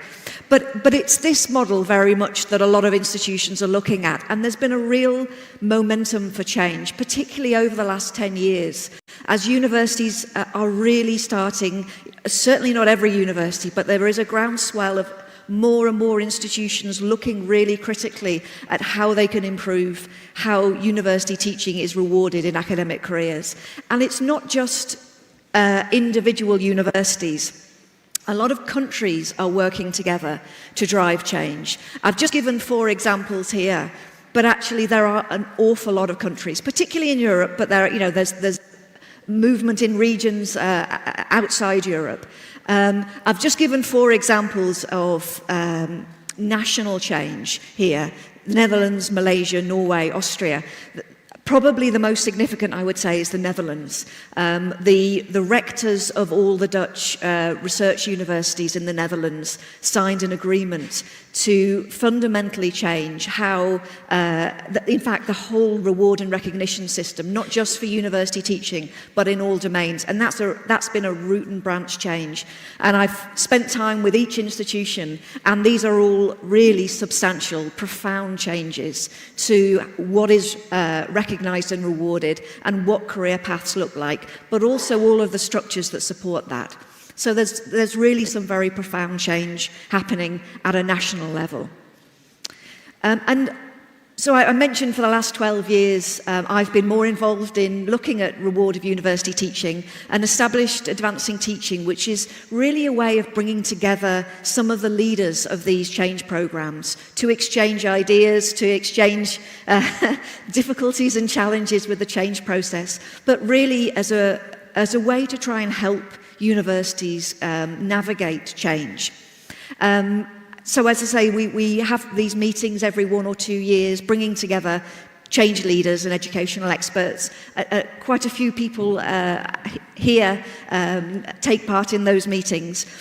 All the resources that we produce are open source, so they're designed to be used by any individual teaching and learning unit, any institution, and they can all be adapted and tailored to each institution. So really one of the kind of guiding principles of what we do as a group is that we're helping the wider community and offering those resources. And I would say a lot of the, reflecting the theme of the conference on agency, a lot of it is focused on agency, that it's one thing to change the policies, but it's an awful lot of it's a different thing to change the practices and cultures. And that's very much what this group and our activities are focused on, is how do you change the practice and the cultures within institutions. And we've also conducted studies that respond to the key challenges that universities are facing when they try to improve or strengthen how university teaching is rewarded. So over that 12-year period, the first question, and really where this got started, was a question of how can progression in university teaching be defined and demonstrated. And that was really responding to this. If you look along this horizontal axis, what are the progressive points? What determines movement along that horizontal axis? We kind of know what it is for research. We may not think it's perfect, but we know what it is. What is it in terms of university teaching that's been being recognized and rewarded? So we worked to develop a framework and identifying 4 levels of that framework and what that would look like. And 15 universities piloted a draft version of the framework, and we sort of developed it iteratively over about 4 years. I won't go into any great detail about what the framework was, but we looked at impact, that progression was based on the individual's impact. And its cumulative impact, and always at the centre of that is impact on students. So at that first level, it's about the individual's impact on students. And then on the second level, it's also about the impact on academic colleagues, collegiality and collaboration. And it was a theme actually that came up in a lot of discussions that I was hearing yesterday. How do you build collaboration and collegiality so that you are delivering and working together, you're mentoring each other and supporting one another? At the third level, it's about institutional leadership, or educational leadership within your institution, and or impact on educational knowledge, so pedagogical research, and a sliding scale. You could be 100% on one side or 100% on the other, or a mixture of the two. But that kind of broader impact beyond your department, beyond your program. And then at the top, impact as a national or global leader in teaching and learning. And obviously sitting behind these are suggestions about the promotion criteria, but also about what evidence could be used to demonstrate that achievement. You know, when submitting a portfolio or whatever it is for promotion or appointment. So that was the career framework for university teaching that we developed over a reasonably long period, so that we could really get that, so it worked across different cultures and contexts and disciplines. And it's been adopted in various different ways by many universities, and actually many of the national change programs are also using the framework to guide and support the changes that they're making. But after we completed the framework, another question that came up is, okay, so how can universities best manage the change process? And this study looked at universities that had changed successfully and universities that had tried to change or improve the reward of teaching, but it had been ultimately unsuccessful. And we looked at both of those cases, obviously not naming those institutions where the change was unsuccessful, but to try to understand what are the common features of success, what are the steps that the institutions who successfully made a change, what are the steps that they went through. And as I say, all of these resources are available through the website. The next question, and a lot of people ask this, is where should we look to for best practice? If we want to make a change within our institution, which institutions, which universities worldwide could we learn from, could we speak to? You know, what are the ideas that are really resonating, particularly with the community, which became this global mapping study. And then the final one, or at least the most recent one, is how do we know that the changes in policy that we're making are having an impact in practice? And in order to collect that evidence, we conducted, or we are conducting, surveys of academics at universities that are making changes. And we've had 3 kind of data collection points, 2019, 2022, and then the most recent one was last year at universities making a change, to really see, okay, what does it feel like to be an academic within these institutions? And of course, that data is all anonymized, so we hope we're getting a very honest view from those academics. And it's these last 2 studies that I'm going to talk about today. The first is, where does the community look to for best practice? And the second will be talking a little bit about the Teaching Cultures Survey. So the first is, as I say, where does the community look to for best practice? It was published in January of last year, and as with many of these studies, drawing on one-to-one interviews with the leaders of change programs. So these are individuals who are leading changes to strengthen the reward of university teaching within their institutions. And quite a number of the people that I interviewed for that study are here as leaders of change. And with that study, there were 2 things that I really wanted to do. I wanted to answer that question of, where should I look to? If I want to change how university teaching is defined, or if I want to change the promotion criteria, where does the rest of the community think is doing this well, doing this effectively, have had a really thoughtful approach to designing that change, and identifying those examples and kind of shining a light really on that. The other thing I wanted to do, and this is the report, is I think for a lot of people who want to make change, they're talking within their institution, they're talking to their vice president for education or whoever it is, saying, we should be changing our award system. And the response often is, well, why on earth would we do that? That's a very well-intentioned idea, but no one else is doing it. This is a high-risk move. And what I wanted was a report that you could put into someone's hand and say, yes, they are, actually. There are a lot of universities, including very high-profile universities globally, that are making really profound changes. And we aren't alone in wanting to make a change. So that was really, for me, another motivation for putting that together. As I say, interviews with change leaders, focusing on two things. Firstly, what are you doing? What is the practice? What are you trying to address? What are the changes you're making? How are you doing it? And in particularly, what are the challenges that you're facing? What are the things that you're finding most difficult to overcome? Because that, I think, that practice, the practice that addresses those challenges, is the most useful. And secondly, where do you look to for best practice? Where globally do you think has taken a thoughtful or effective approach? So I pulled together all of the recommendations that were made, and the 12 institutions that were most often identified by those 130 interviewees are given here. There's quite a global spread, but 7 of the 12 are within Europe. Utrecht University in the Netherlands was I guess in a lot of ways a standout. And I think one of the reasons is that there wasn't just 1 or 2 things that people thought they were doing particularly well. There was actually quite a lot of different things that Utrecht was seen to be doing well.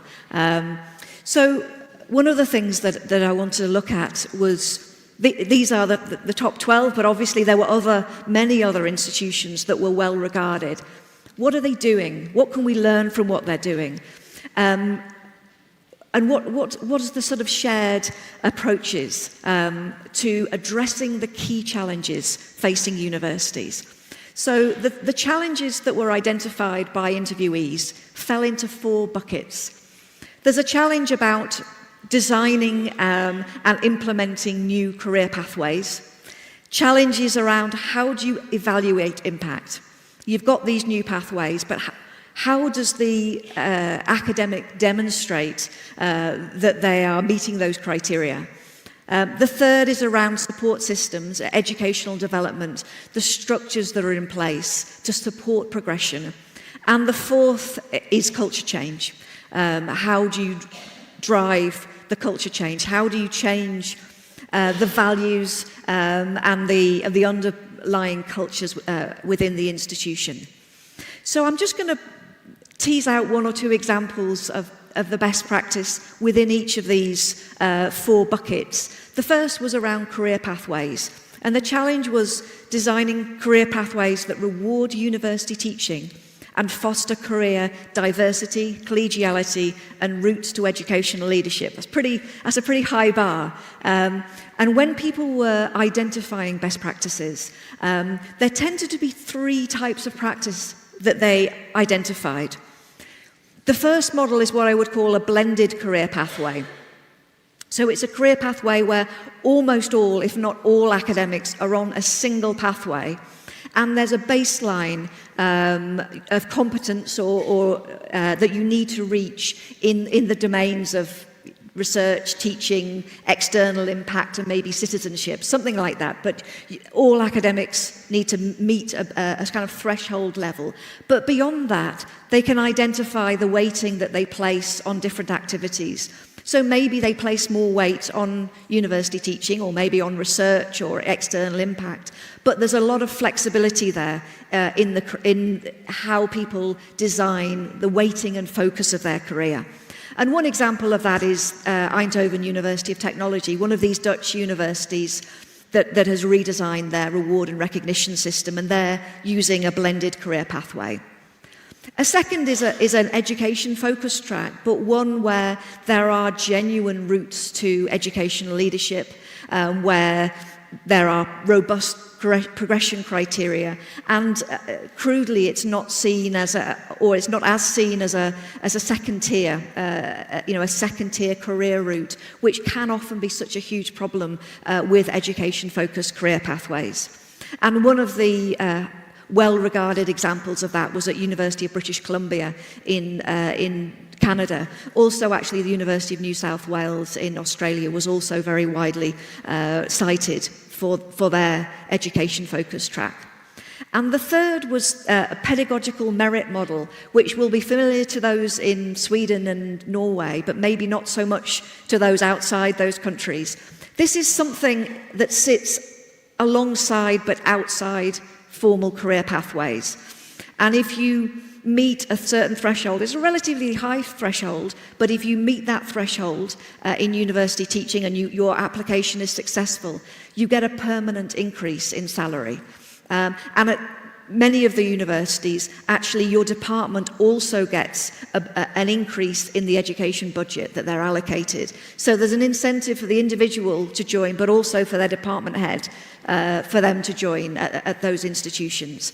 But it's a separate pathway. And it was first developed at Lund University in Sweden. Now about more than half of Swedish universities have this pedagogical merit model, and the Norwegian government has actually asked for all Norwegian universities to also have this pedagogical merit model. So those are the three kind of types of good practice that were identified. The second is around evaluating impact, and there were really three elements to that. It's how do you define university teaching, how do you evaluate it, and how do you assess it? So how do you define university teaching? That's what we were trying to do when we developed the career framework for university teaching. But a lot of institutions and a lot of the institutions cited in the study really looked at how can you define progression in university teaching in a way that we can apply not just in the promotion criteria, but actually within educational development, so people can actually see how that progression maps on. Also with annual appraisals, so when they meet with their line manager or the department head every year, they can really track their progression in university teaching. But actually, this is also something that's not just happening at a university level. There's an awful lot of countries that are developing frameworks across the country, shared across institutions. So Ireland is currently developing one through the HEA. Sweden is a little bit more informal, but this definition of pedagogical competence is widely used.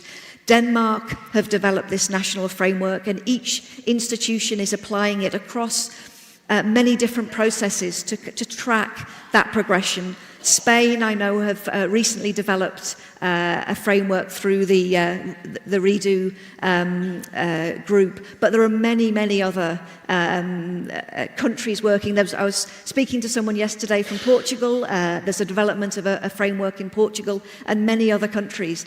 The advantage of a national framework is that you can share resources, you can share programs, but also in terms of academic mobility. If you're applying for a job in a different university in the same country, it's much easier for you to bring your qualifications with you if that framework is recognized in a different institution. So there's defining, but there's also evaluating. There's a huge amount of work being done on how do you evaluate your achievements or impact in university teaching. So the TVAL program in the US, but many, many others are highly regarded for how they've developed that. But the third one, to me, is the assessment of that. I think that's the single biggest challenge that universities face when they try and improve the reward of university teaching. You can change everything else. You can change the criteria and the systems and the supporting systems, but if the same people are on the promotion committee and they're making the same decisions to promote and appoint the same kinds of people, ultimately nothing changes. And I think changing that promotion committee is one of the most difficult things. You know, very often the vast majority of people on the committee were themselves promoted for their research. They not necessarily have the capacity or the training to assess in a robust way someone's contribution to university teaching. And that really is a huge issue. But there is some really interesting work going on to address it. The decisions that committee makes is often based on the judgment of two groups. One is external referees, and one is the people on this internal committee. And I just wanted to give you a couple of examples of how people are addressing that.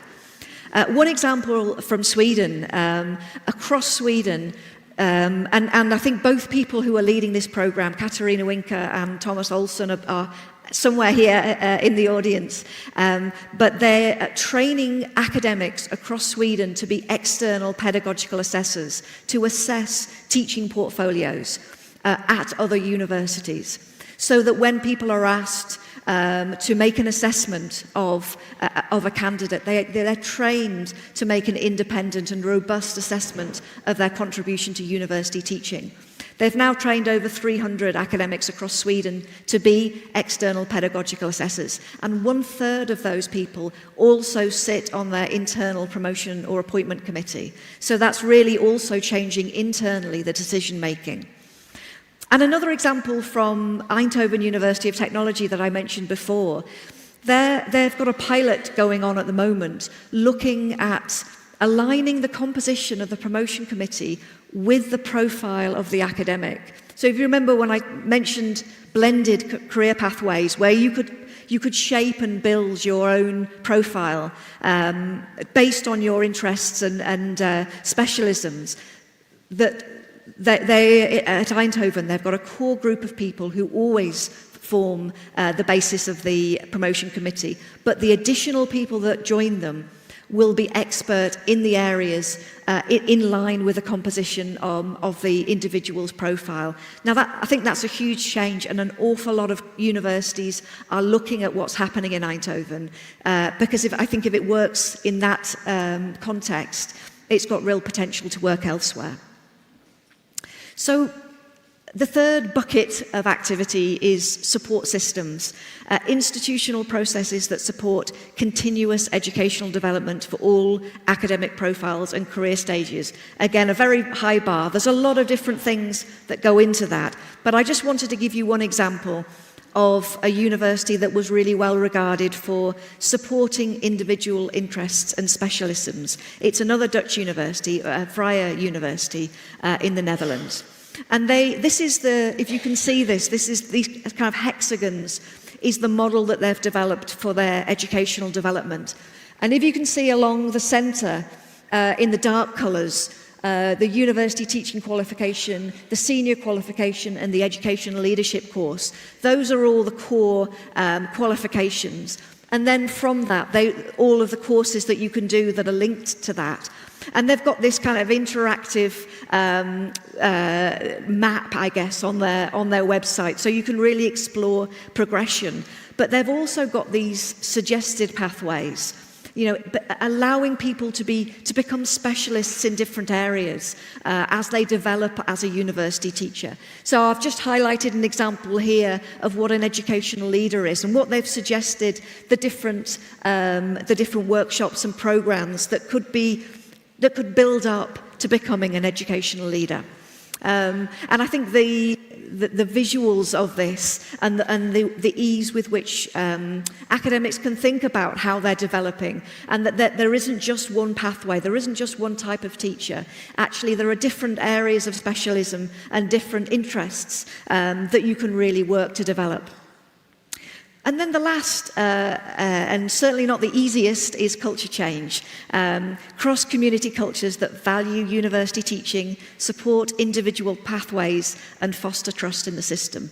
Not an easy process. But I'm just going to give you one example of a university that was really well regarded for building educational communities. And that's the University of New South Wales and the education focus track.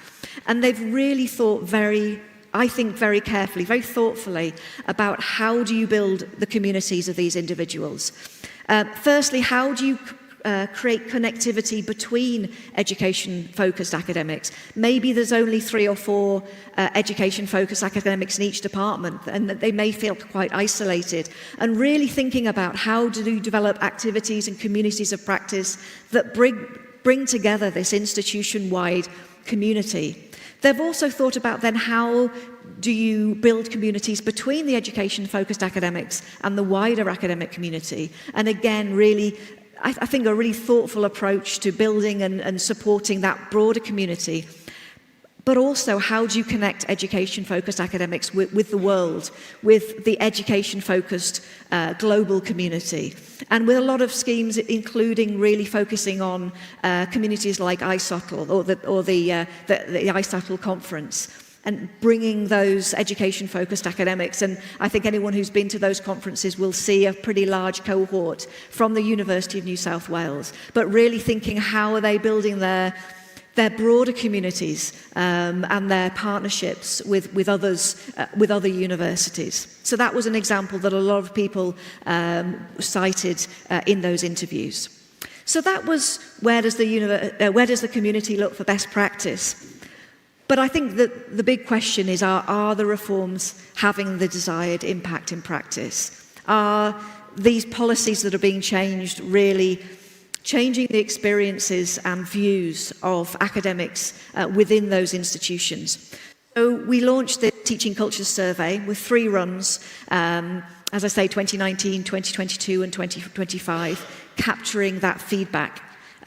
It's a super short survey, 6 minutes, and actually for a lot of those universities it was a lot quicker to complete. Looking at a few different things, capturing views and experiences of the education environment, the culture and commitment, the trust. Do you trust your institution in practice to really value these things and reward these things?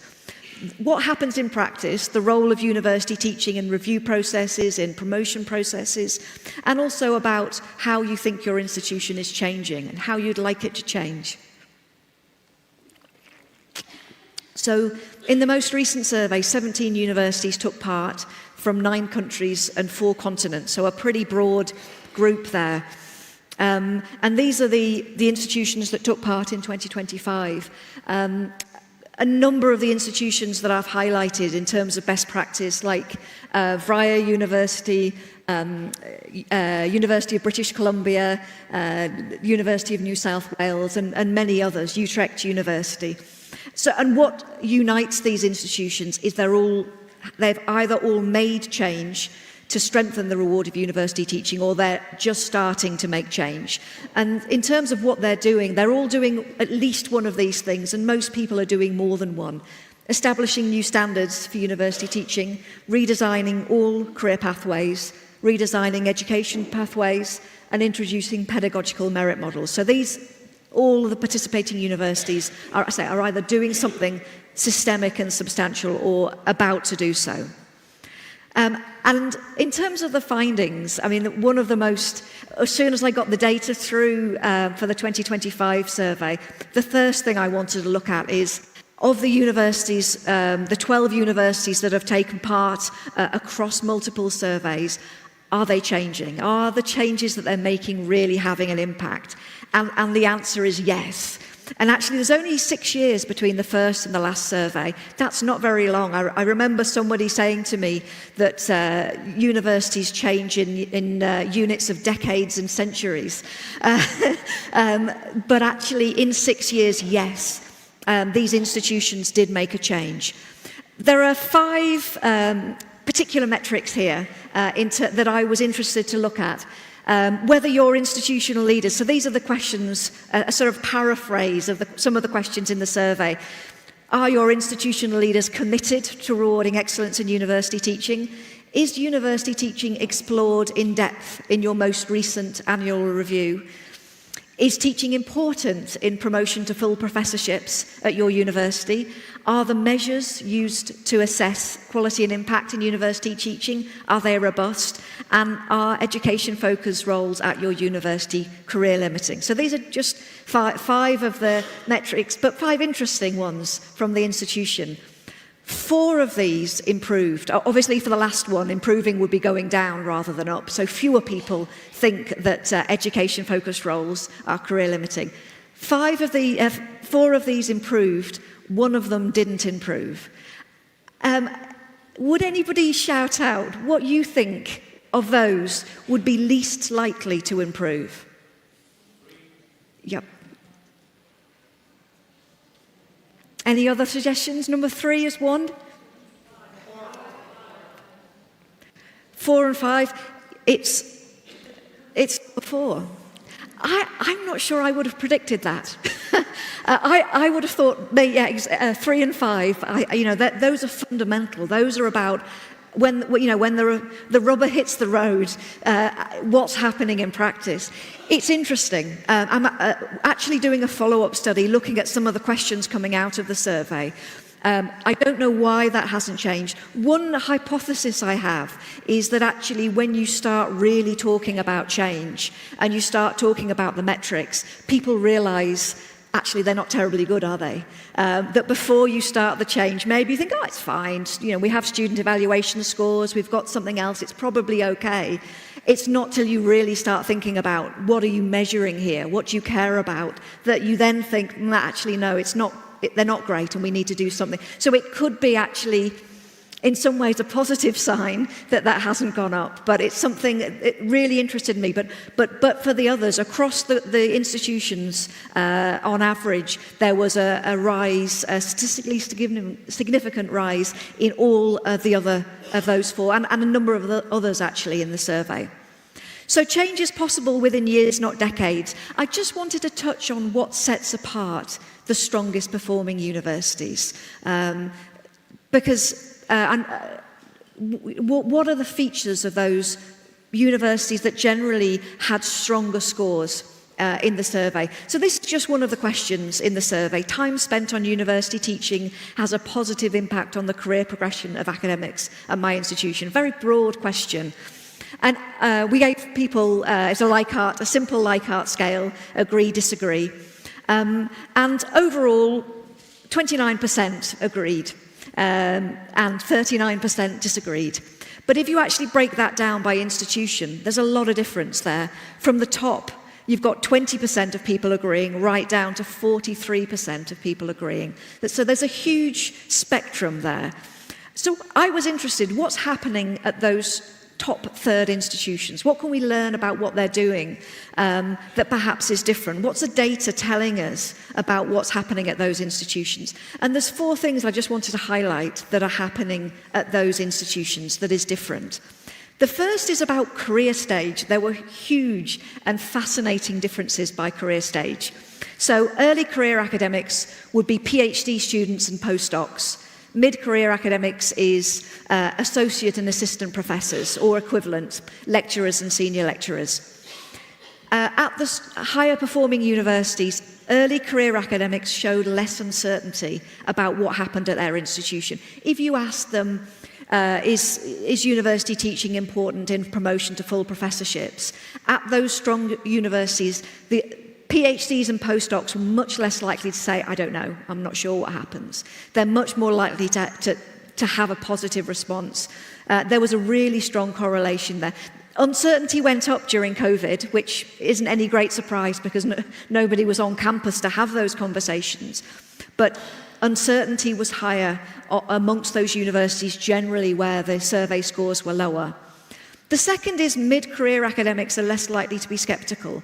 A huge theme through the survey was differences by career stage, but that the mid-career academics were consistently the most sceptical group for any questions that related to what happens in practice at your institution. So you can see here that only 22% of mid-career academics, associate and assistant professors, thought that time spent on teaching has a positive impact, compared to almost half of university leaders. So that would be department heads, deans, university presidents and vice presidents. A huge difference. And actually, university leaders consistently were the most positive group about what happens within their institutions. But perhaps not surprisingly.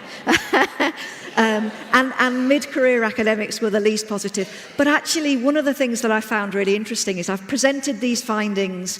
Obviously, each university's findings are confidential to them, but I've presented each university's findings back to the institution.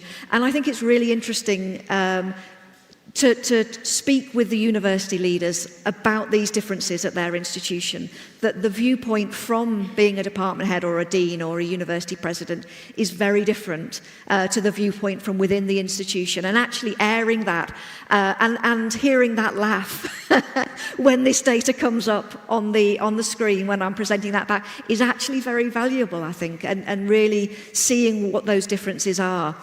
But coming back to the stronger institutions, there was still a difference, But that difference, particularly around the mid-career academics, there was much less of that 47% being negative. There was much more sort of common ground, I guess, between the career stages.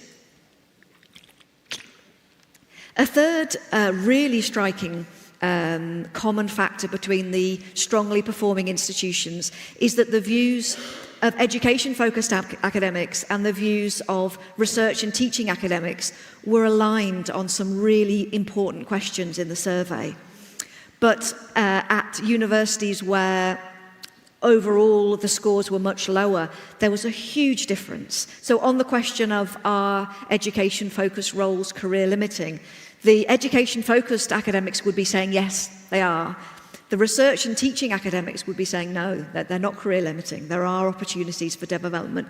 And the difference often between those two groups was huge. But at the strongest performing universities, it was almost identical. It wasn't necessarily all positive, but it was identical. And I think a real sense of that community connectivity. And the last one, I'll just keep an eye on the time. I might just rush through this last one, but there was a really interesting correlation between how people saw their department head and how they saw the university's reward and recognition system more broadly.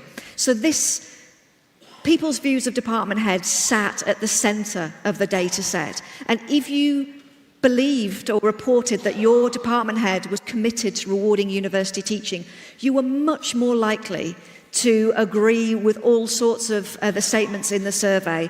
Even here, number 4, are the measures used to evaluate university teaching robust?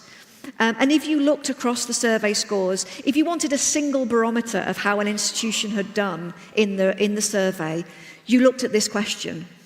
If people trusted their department heads, generally, they would report a positive culture. If they didn't, the scores overall were much lower. And you could see this within schools and within departments as well. So those huge differences across a single institution. If you were in a school or a department where people didn't feel that the department head was committed, their perception of what happened at that institution was completely different. And I'll just kind of rush through this a little bit, but this is the question about how committed is your department head.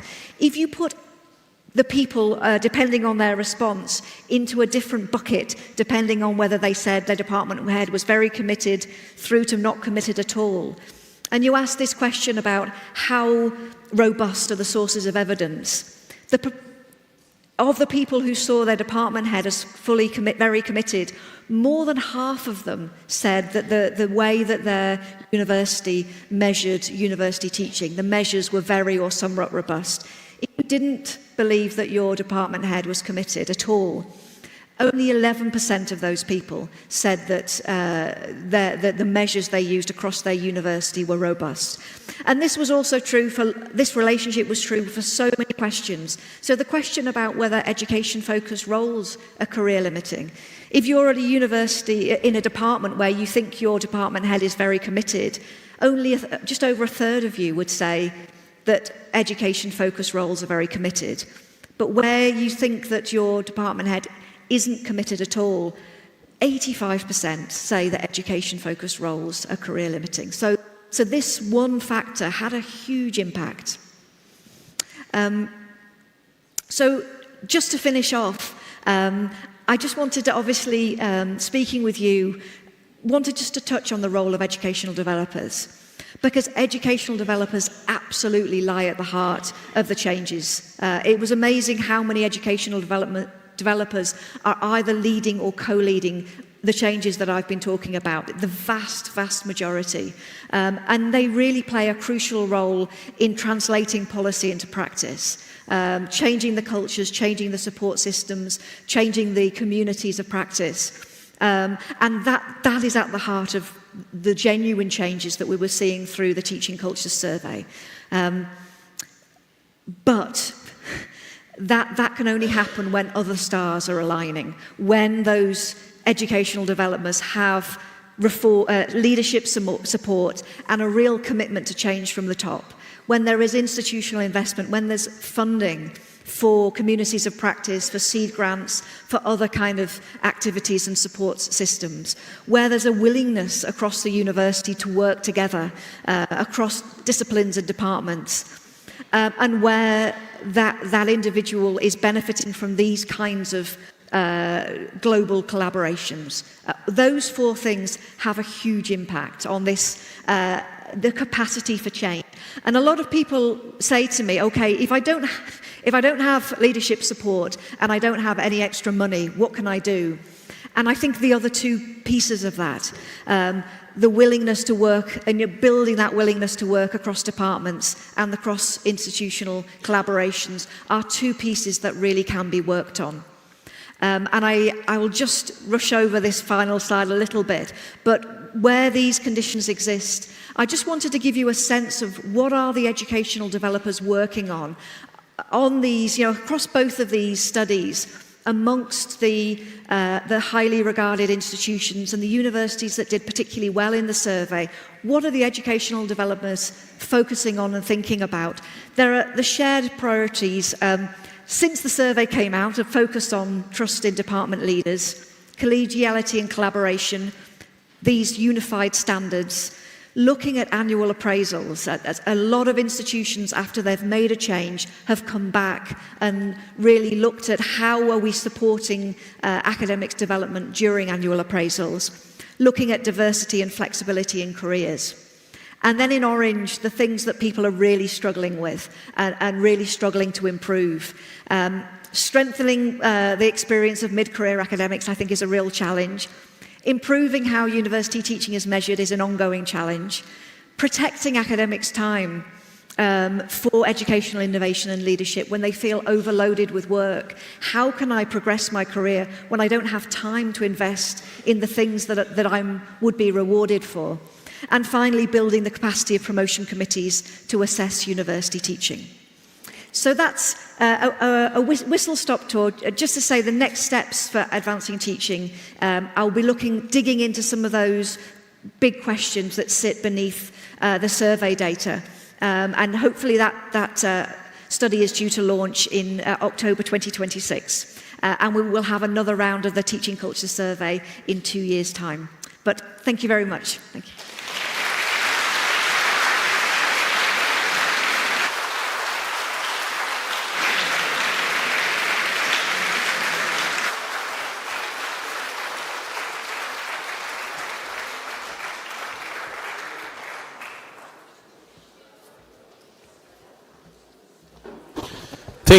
Thank you very much, Dr. Graham.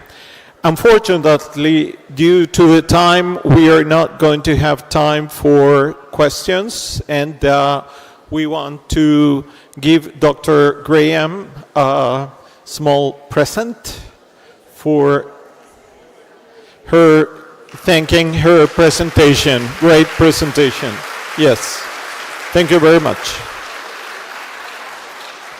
Yes, and remember that there's a Padlet for the questions. Okay, you can that will be later answered.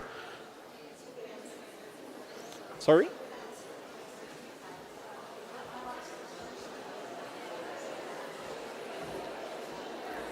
So Dr. Graham will answer those questions on the Padlet. Yes. Thank you very much.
Welcome to everybody.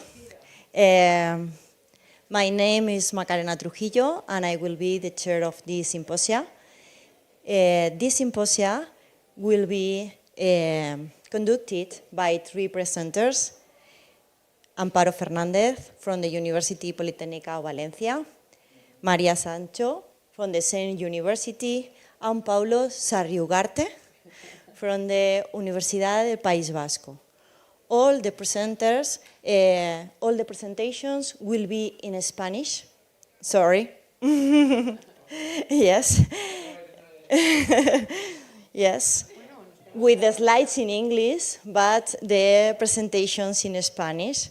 So, I'm sorry. And so, do you speak in Spanish? No. Do you understand Spanish?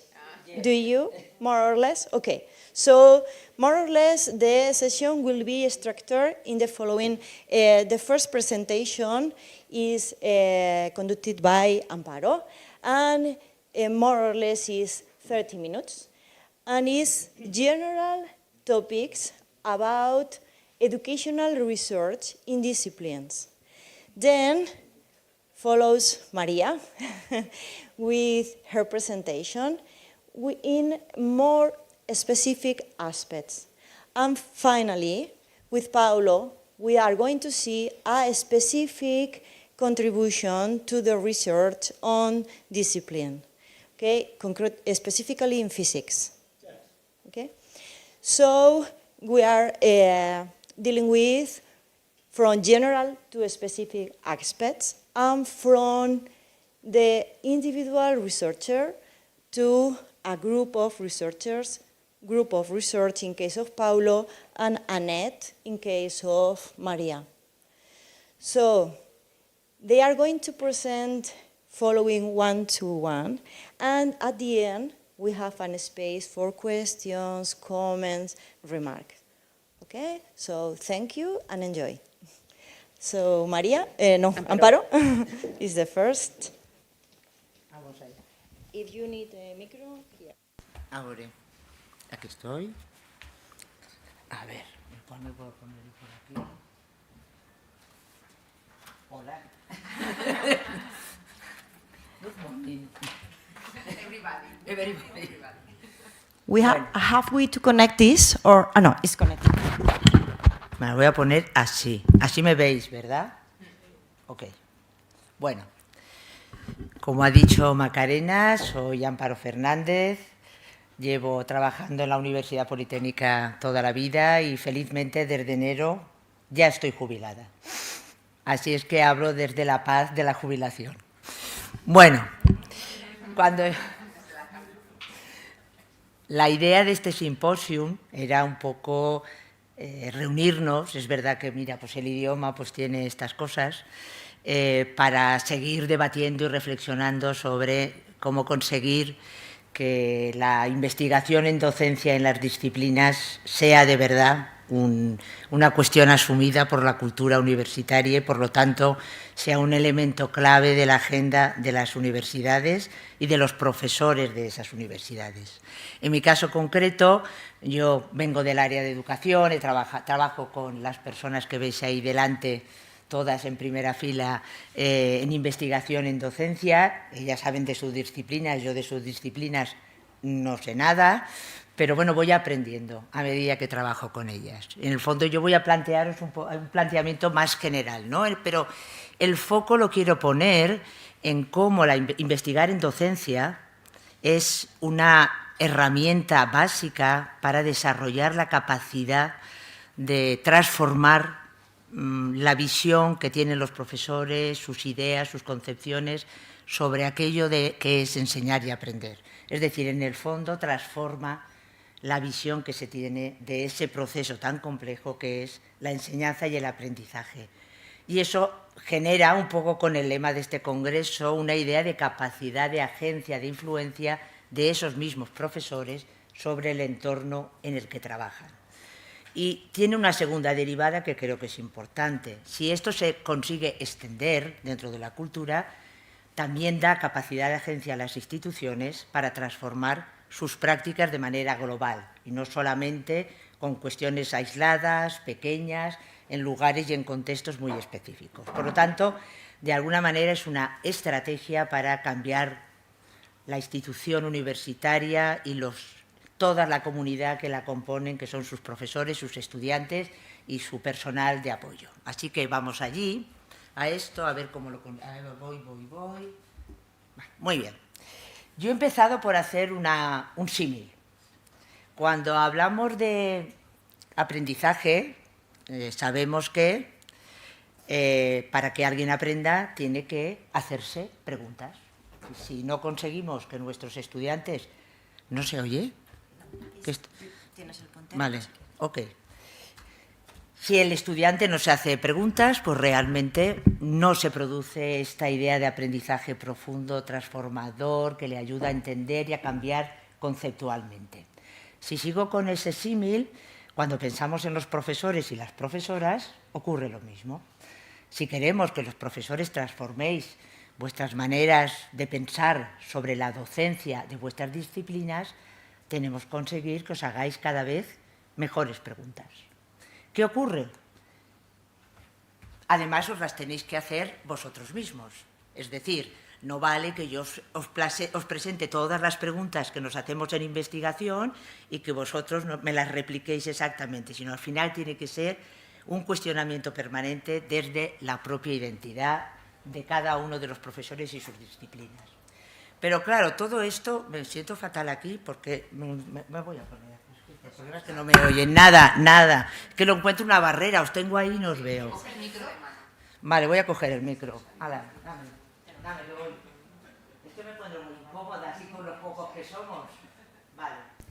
Lo que ocurre es que esto no se nace aprendido, por decirlo de alguna manera. Y al principio, pues, bueno, ahí aparece la primera idea. Si no te haces ninguna pregunta sobre docencia, como dice un colega mío, es que estás muerto o muerta, del todo. Pero es verdad que al principio te vas haciendo preguntas basadas en pues, lo que vas viendo en el aula, de manera poco sistemática y, bueno, de alguna manera sin ningún marco que te dé una perspectiva de que aquello que estás viendo, ¿a qué aspecto de la docencia corresponde? Y esto, en general, en nuestro contexto, en el contexto del Estado español, no sé si en otros contextos internacionales ocurre lo mismo, suele ser donde se está en innovación. Hago muchas cosas, las pruebo, me salen cosas pero no sé cómo interpretarlas y sigo en el bucle, ¿vale? Es verdad que hemos conseguido a lo largo del tiempo, no sin esfuerzo, que ahora los profes y las profesoras, y cuando se plantean en una institución proyectos de innovación, intentar que se haga con cierto fundamento. Por lo menos le pedimos análisis de la situación inicial y relaciónalo con alguna cuestión que se haya investigado ya para tener un cierto marco teórico, porque seguro que lo que tú propones ya lo han hecho otros. Y no vuelvas a reinventar la rueda, ¿vale? Entonces a eso, dentro del movimiento de Scholarship, se le llama Scholarly of Teaching, que es yo hago una docencia fundamentada en la investigación que otros han hecho. Pero el salto cualitativo de verdad se produce cuando ya me cuestiono cosas relacionadas con la docencia de mi disciplina, lo hago dentro de un marco, me planteo hipótesis y además lo hago con rigor y de manera sistemática y produzco conocimiento que lo someto a la crítica y que luego es compartido en toda la comunidad. Digamos que ese sería el lugar a donde queremos ir en este viaje de iniciación, pero no podemos olvidar que esto es un proceso y que tenemos que ayudar a aquellos y aquellas que quieren iniciarse en la investigación en docencia en este recorrido. Porque la investigación nos dice que todos sois investigadores disciplinares en vuestras áreas. Y creemos, los que nos dedicamos al desarrollo educativo, que se transfiere automáticamente este saber, esta competencia, al campo específico de la docencia de vuestras disciplinas. No estoy hablando de investigación educativa en general, sino de vuestras disciplinas. Y esto es erróneo, porque ni estamos hablando del mismo objeto de investigación, ni las mismas metodologías, los marcos son distintos y, por lo tanto, necesita una transferencia y un aprendizaje acompañado para que esto se produzca. Vale, pues estamos ahí. Y ahora, esto igual ya lo sabéis todos, pero de alguna manera cuando hablamos de investigación en docencia desde las disciplinas, hay un concepto que ya desde el año 90 manejamos con el informe de Boyer, pero que ha ido evolucionando y que nos permite un marco para entender cómo es este trabajo de investigación que se diferencia de otros trabajos de investigación en educación superior, por ejemplo, investigación educativa en general, la investigación basada en áreas como en la física, en las ingenierías, que es una investigación mucho más centrada en problemas más teóricos. En el caso del scholarship, digamos que es un paraguas un poquito diferente, y a eso voy a dedicar unos minutitos. ¿Vale? Ya sabéis, y esto no me voy a detener, que este señor, que fue un señor muy importante, en un momento determinado se planteó una cuestión que nos seguimos planteando en estos momentos. ¿Por qué seguimos poniendo investigación frente a docencia? ¿Qué es lo que pasa que sigamos empeñados en esta historia? ¿No es mejor que veamos la complejidad de la tarea de los profesores universitarios, que son multitarea, como 4 grandes ámbitos, dice Boyer? Investigamos, enseñamos, transferimos conocimiento, y los más virtuosos hacen integración de conocimiento y van más allá de lo disciplinar. Pero eso es lo que conforma la identidad de ser profesor o profesora, o como decía Boyer, de ser académico o académica. Y claro, Boyer sigue haciendo encuestas a muchos profesores en su momento y le salen cosas que ahora nos saldrían también. Los docentes siguen pensando que la docencia no tiene el mismo reconocimiento, pero sin embargo es un área de su desarrollo profesional que les gusta mucho, que les parece muy relevante, muy importante. Por lo tanto, hay que darle espacio a que aquellos o aquellas que quieran hacerlo, lo puedan hacer, tengan reconocimiento, se sometan a la crítica igual que nos sometemos con cualquier ámbito científico. Es decir, aquí tenemos que pasar de esas preguntas iniciales que os he contado a hacer de verdad preguntas dentro de un marco igual que haríais en vuestros campos disciplinares. Porque si no, no habrá reconocimiento de la academia, y eso es así. ¿Vale? Por lo tanto, esto nos sirve. Y un poco qué es la investigación dentro de SOTER. Ya lo he dicho, en realidad es ver el aprendizaje y la enseñanza de una disciplina como un campo de trabajo de alta complejidad. No es un campo sencillo, porque hay muchos factores que están influyendo en lo que los estudiantes aprenden, lo que no lo aprenden, y muchos elementos que van más allá de lo superficial, de lo que vemos de una manera más inmediata en el aula. Y además esto lo tenemos que hacer con el mismo rigor que lo hacemos en cualquier ámbito académico de lo que significa ser académico en la universidad. Por tanto, eso sería un poco una definición sencilla que nos ayuda a todos a situarnos. Y otra cosa importante, y aquí cito a otra autora que fue la sucesora de Boyer en la dirección de la Academia de Estados Unidos, Pat Hawkins, ya dijo en el año 2005 que si la docencia quiere ser reconocida académicamente necesita volver a ser propiedad y conectarlo con las disciplinas y con las culturas académicas. Mientras no lo hagamos público y salgamos de la soledad, la docencia siempre será aquello pequeño que ocurre en el microespacio de cada uno y de cada una. ¿De acuerdo?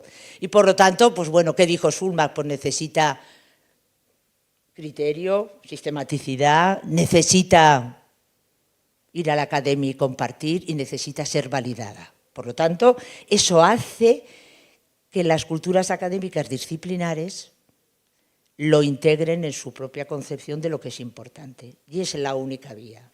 Y eso tiene muchas ventajas, como luego intentaré deciros, porque hacer esto significa salir de la soledad, de tener reconocimiento, es decir, tiene unos elementos muy importantes que si alguien se atreve y cambiamos muchas cuestiones institucionales, pues esto es muy interesante. Así es que esto es lo que dice un poco Sotel, y yo aquí traigo ahora un último artículo que he leído hace nada, es de 25, y preparando no solamente esto, sino una publicación en la que me han liado para un capítulo de un libro, me encontré con esta guía de estos autores, que son unos autores relevantes dentro del campo de Sotel, y ellos hablan de una guía para hacer Sotel y de alguna manera orientar, de nuevo, volver a reinterpretar aquel concepto que Boyer en el año 90 nos puso encima.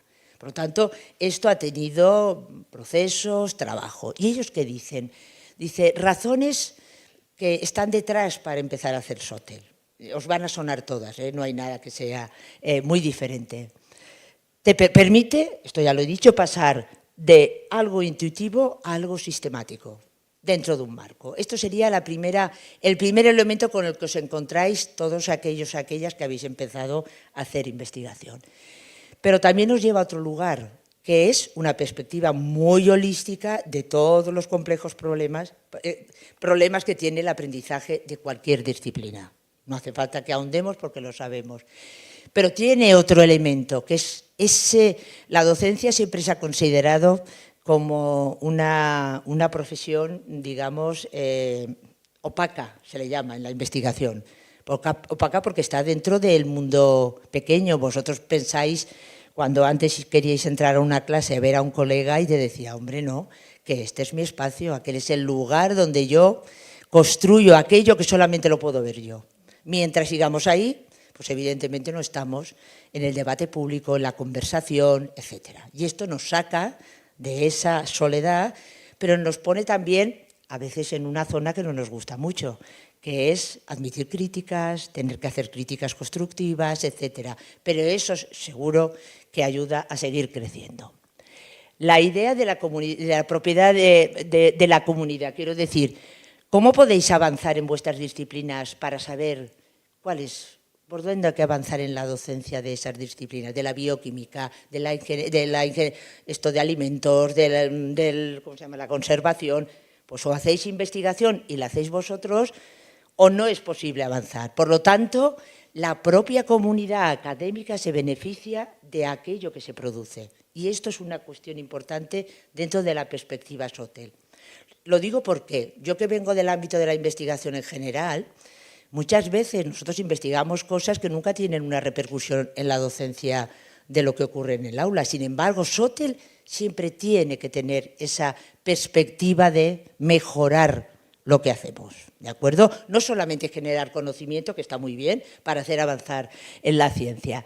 Y luego, estos autores también ahora nos sitúan ante nuevos retos. Nos dicen, ojo, no olvidemos que si tenemos datos, evidencias, conocimiento contrastado, podemos apoyar una transformación de lo que queremos que sean las universidades. Y por lo tanto, también hay como un deber ético de que con la docencia estamos apostando por una universidad diferente, ¿vale? Ellos incluso hablan de la justicia social, es decir, de que todos los estudiantes se beneficien. Esto es un poco la idea de la educación liberal de los americanos, de la inclusión, de que todos los estudiantes se beneficien de una buena docencia, ¿vale? Por tanto, eso también es un elemento importante. Estos son sus elementos que dicen, ellos hablan del efecto dominó, ¿no? El Ripple effect, este es el efecto dominó, ¿no?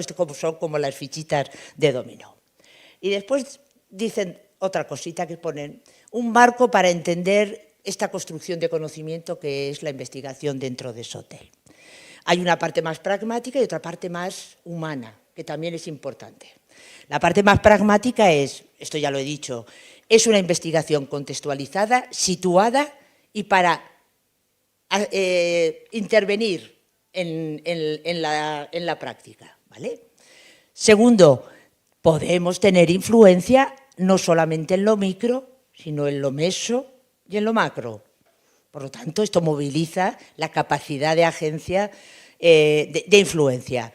Después, ellos argumentan, y a mí me parece interesante, y por eso lo he traído aquí, la idea de que tenemos una responsabilidad ética como profesores y profesoras para que nuestra docencia sea una docencia de calidad y una docencia que esté fundamentada en aquello que vamos comprobando que funciona y no sea la cuestión artesanal de toda la vida. Ya sé que no estamos donde estábamos hace tiempo, pero en muchas ocasiones seguimos en situaciones artesanales. Y luego la parte más humanística y relacional de Sotel, que creo que es muy importante, es la idea de alinear esta idea de yo soy experta en mi disciplina y además soy experta en la enseñanza de mi disciplina. Esto ya lo decía Patti Schulman, cuando decía el conocimiento pedagógico del contenido. Esta palabra, en su artículo fundacional, que no es lo mismo que saber mucho de bioquímica. Necesito saber bioquímica, pero necesito transformar ese conocimiento en apoyar un mejor aprendizaje, ¿vale? La idea de generar conversaciones sobre docencia a mí me parece fundamental. Es un cambio cultural, es reunirse en los departamentos para hablar sobre docencia, qué estamos haciendo, cómo lo hacemos, qué hemos investigado, qué resultados tenemos. Eso me parece una cuestión muy relevante, ¿vale? Y por lo tanto también utilizar Sotel como un catalizador de provocar cambios y cambios importantes, ¿vale? Y en este esquemita ellos dicen, ¿y cómo empezamos este viaje? Le llaman un viaje, que es verdad, es un viaje, ¿no? Un pathway que decía antes la ponente de antes, Ruth Graham, decía, ¿cuál es el camino, ¿no?, para el desarrollo académico y todo el macro que ha presentado? Pues eso también es un camino. A Sotel ya os he dicho que no empezamos haciendo grandes cosas, pero sí es un camino. Pero, ¿qué características tiene ese camino? Ellos hablan de una gran carpa, por eso ahí hay una carpa, aunque no lo... Eso es una carpa, ¿vale? Dice, pero es una carpa en la que es accesible. Puedes entrar por diferentes caminos. No hay un único modo de investigar. Es posible investigar desde diferentes marcos, perspectivas, siempre que lo hagas siguiendo el rigor, la sistemática, etc. No vale cualquier cosa, no me entendáis esto, que ya sé que luego se interpreta. Y además, diversidad de culturas. Yo qué sé, ahora Paulo va a hablar de su grupo de investigación, sus líneas, pues a lo mejor no son exactamente las mismas que estáis haciendo otras compañeras, pero perfectamente se puede iniciar una conversación sobre cómo estamos trabajando, cuáles son nuestros resultados. Quiero decir, y esto hace que, pues dentro de Sotel podamos entender toda esta diversidad. Lo digo porque a veces las cuestiones muy ortodoxas en estas cosas creo que no funcionan del todo bien. Bueno, como yo he dicho al principio de que no sé por cuánto tiempo llevo, porque yo me lo estoy tomando con calma. Vale, bien, vale, gracias. Como me has dicho que tenía más tiempo, yo me lo estoy tomando con calma, ¿vale? Vale, una cosa, como yo al principio de mi intervención he dicho, la investigación es una estrategia buena para transformar las prácticas. ¿Vale? Y conecta esto con la ponencia de hace un ratito. Cuando ha presentado diferentes marcos, en el último lugar aparecía el MADAP. ¿Qué es esto? ¿Vale? Redu, como asociación, hemos trabajado en proponer un marco de desarrollo académico en el que tenemos dos cosas: indicadores de calidad de docencia y niveles de progresión, para ese camino que queremos iniciar. ¿De acuerdo? El lugar de Sotel es como un lugar al que llegar. Y no todo el mundo va a llegar ahí, y tiene por qué llegar. ¿De acuerdo? Porque la universidad es diversa, hay profesores que tienen otros intereses, harán las cosas muy bien, una docencia excelente, pero no harán Sotel. A ver, lo que la investigación nos dice es que yo puedo ser buena profesora sin hacer Sotel, pero es difícil que sea mala profesora si hago Sotel. Es decir, que esto también está de alguna manera evidenciado. Seguramente, a ver, cuando digo Sotel, Sotel de verdad, aquí no digo otra cosa, ¿vale? Por lo tanto, en esta propuesta de marco, y solamente voy a daros esta diapositiva, nos plantea una progresión de elementos de calidad dentro de cada nivel. Lo voy a decir muy rápido. En el primero, lo que nos encontramos es una docencia tradicional, pero que tiene características de buena docencia. Porque es sensible al aprendizaje, porque es organizada, porque transmite con claridad, etc. ¿vale? Un salto muy importante, y esto es un umbral en la transformación docente, es pasar de pensar que porque yo enseñe directamente se aprende, que esto es una idea ingenua, una concepción alternativa que diría mi amiga María José, a pasar a pensar que lo relevante es la calidad de lo que el estudiante hace. Por lo tanto, mi preocupación es cómo diseñar lo que tenga que diseñar para que los estudiantes hagan cosas con sentido, comprendan y aprendan desde un punto de vista comprensivo. Esto es un salto, aunque no lo creáis, muy importante. La universidad española en general no está aquí. Ya me lo digo como diagnóstico. Es decir, nos queda. Esto es un salto muy complicado.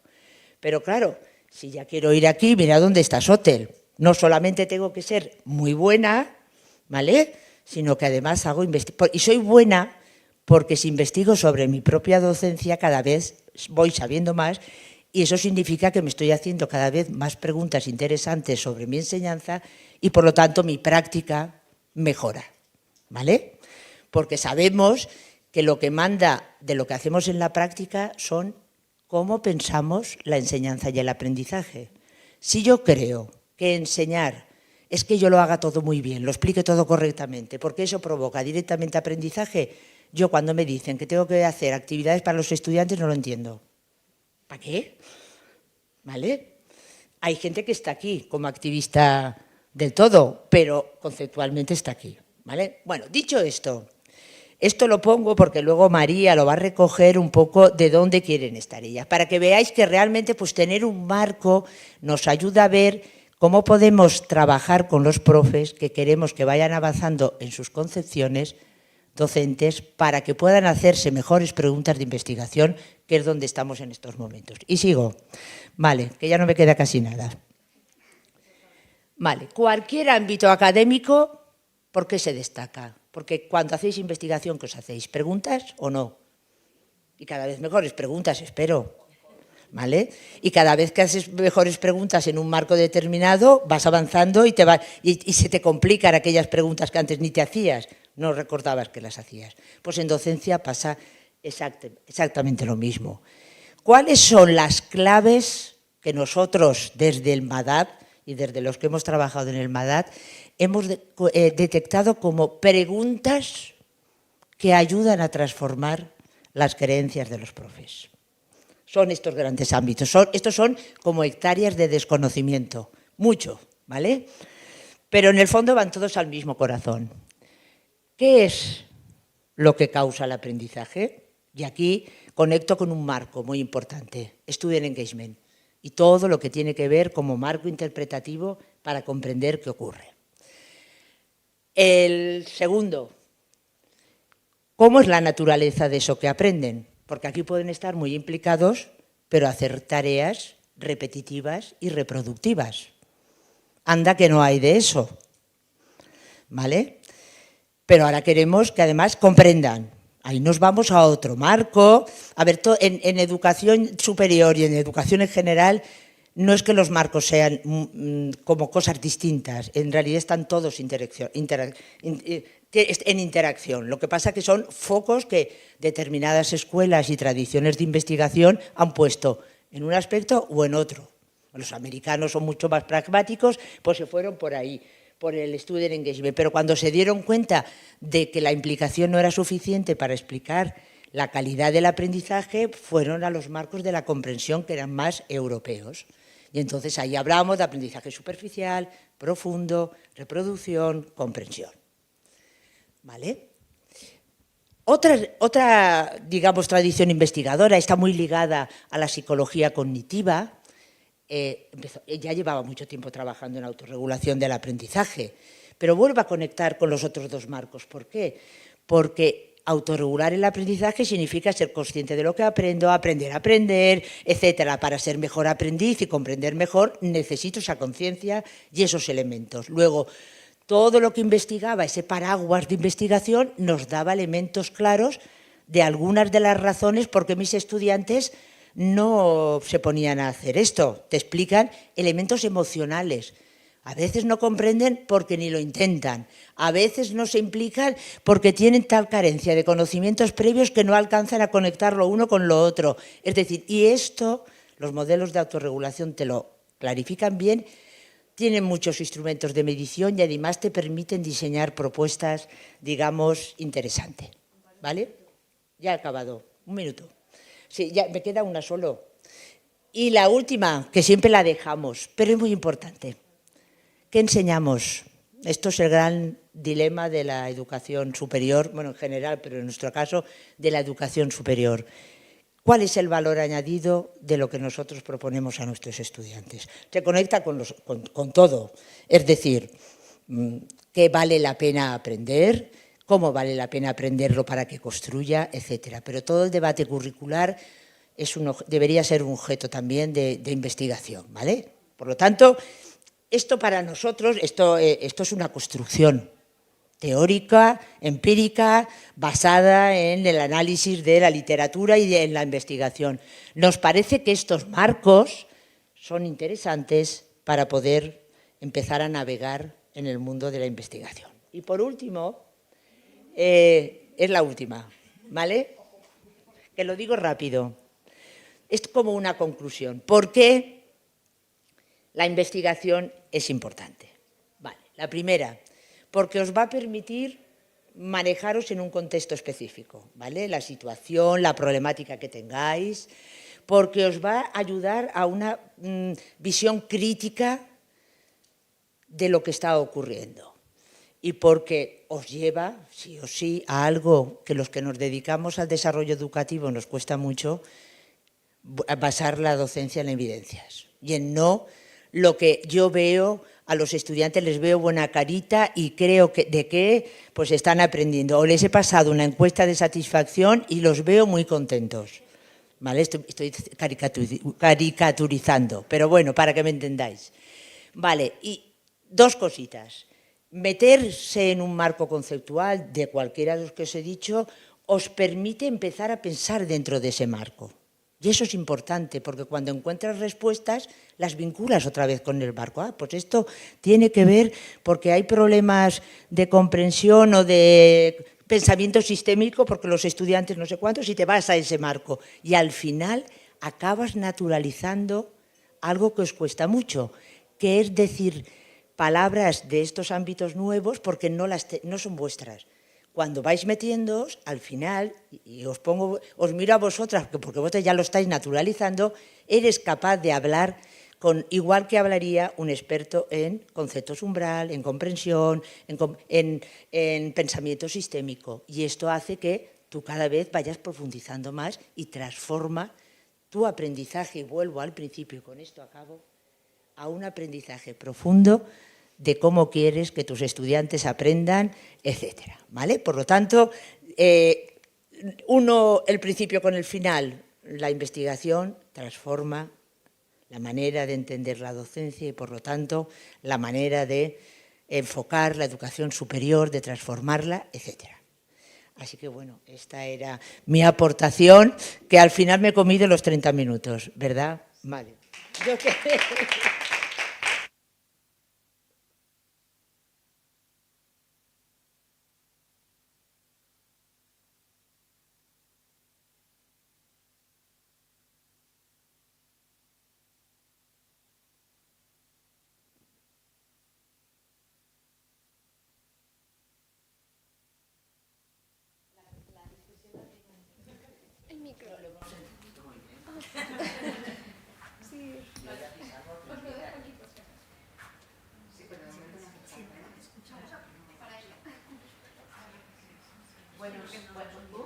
Esto no va.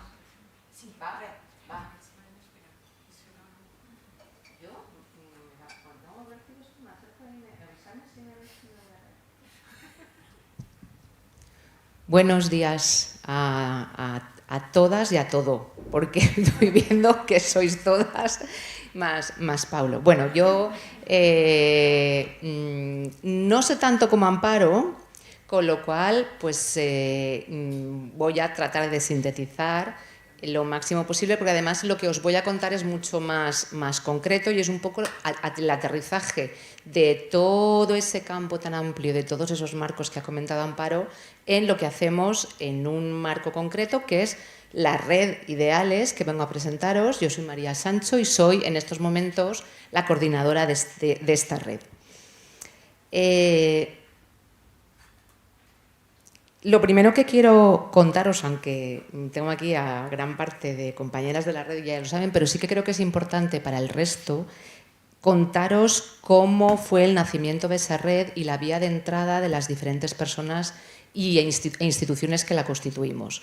Porque os podéis imaginar que esto no de repente no nos levantamos un día y dijimos vamos a hacer una red. No, esto es una culminación que detrás tiene todo un proceso individual de cada una de nosotras, de entrada en la investigación educativa, por un lado, y luego se necesitaron una serie de momentos facilitados por las distintas instituciones en las que trabajamos, más otras vinculadas con la investigación educativa, que nos pusieron en el mismo sitio, en el mismo momento temporal y que nos hicieron que nos encontráramos y pudiéramos formar, en primer lugar, una comunidad de práctica que al final se tradujo en una red. Bueno, pues ese es un poco el origen de esta red, que ahora os diré por qué se llama Ideales, que radica en dos programas de formación, y quiero que quede resaltada la relevancia del apoyo de las instituciones dentro de esos programas de formación en investigación educativa para poder facilitar ese encuentro y esas comunidades de práctica, que es lo que realmente permite desarrollar la capacidad de agencia y el impacto de toda la investigación que se haga. Esos dos programas fueron, por un lado, uno... ¿Esto señalo? Si hago... No, esto solamente paso diapositivas. Que es que no veo, ¿sabéis lo que me pasa? Que no veo. Vale, ya lo veo. Por un lado, este programa que veis aquí es un programa propio de la Universidad Politécnica de Valencia, es un programa de iniciación a la investigación educativa, y este otro programa, el Campus Madad, que tiene que ver con el marco de desarrollo académico docente que ha explicado antes Amparo, es un programa formativo de REDU en el que también participamos varias de las personas que conformamos la red. Esos son los dos puntos de formación a través de los cuales nos encontramos, tenemos puntos en común al margen de las universidades de procedencia, de intereses, de disciplinas, de problemas de comprensión, que nos hacen unirnos en una comunidad de prácticas que en un momento dado se constituye en una red de REDU a través de una convocatoria de ayudas que lanzó REDU hace un par de años. Bueno, y nuestras siglas, aparte de que somos Ideales también, que lo somos, corresponden a lo que veis ahí. Nuestro objetivo es llevar a cabo investigación disciplinar para la enseñanza, el aprendizaje y el liderazgo, y esto es importante también, siempre con enfoque SOTEL, ¿vale? Nosotras ya nacemos con la mochila de SOTEL, pero os podéis imaginar que hasta que llegamos a ese punto de SOTEL, pues teníamos un bagaje diferente.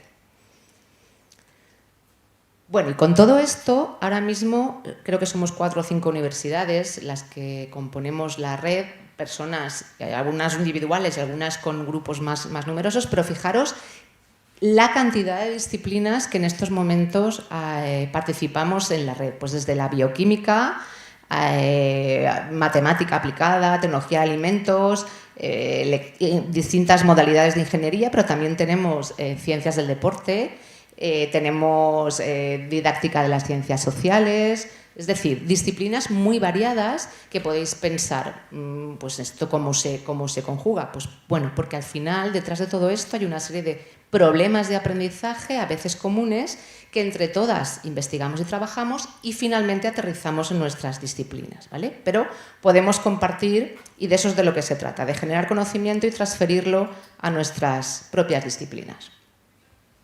Lo que os voy a contar ahora es, dentro de las dimensiones del nivel 3 del MADAD, que es el que ya está próximo al nivel SOTEL, Dentro de todas esas dimensiones, nosotras llevamos trabajando ya varios años en algunas de esas dimensiones, y esto os lo voy a contar un poco siguiendo la secuencia que comentaba Amparo de las preguntas que nos hemos ido haciendo. Pues cuando nosotras empezamos, ayudado también por los padres y madres, el padre y las madres del MADAD, pues nos plantearon y nos ayudaron a plantearnos una serie de preguntas en torno a nuestros problemas de aprendizaje en las asignaturas, en las disciplinas que teníamos.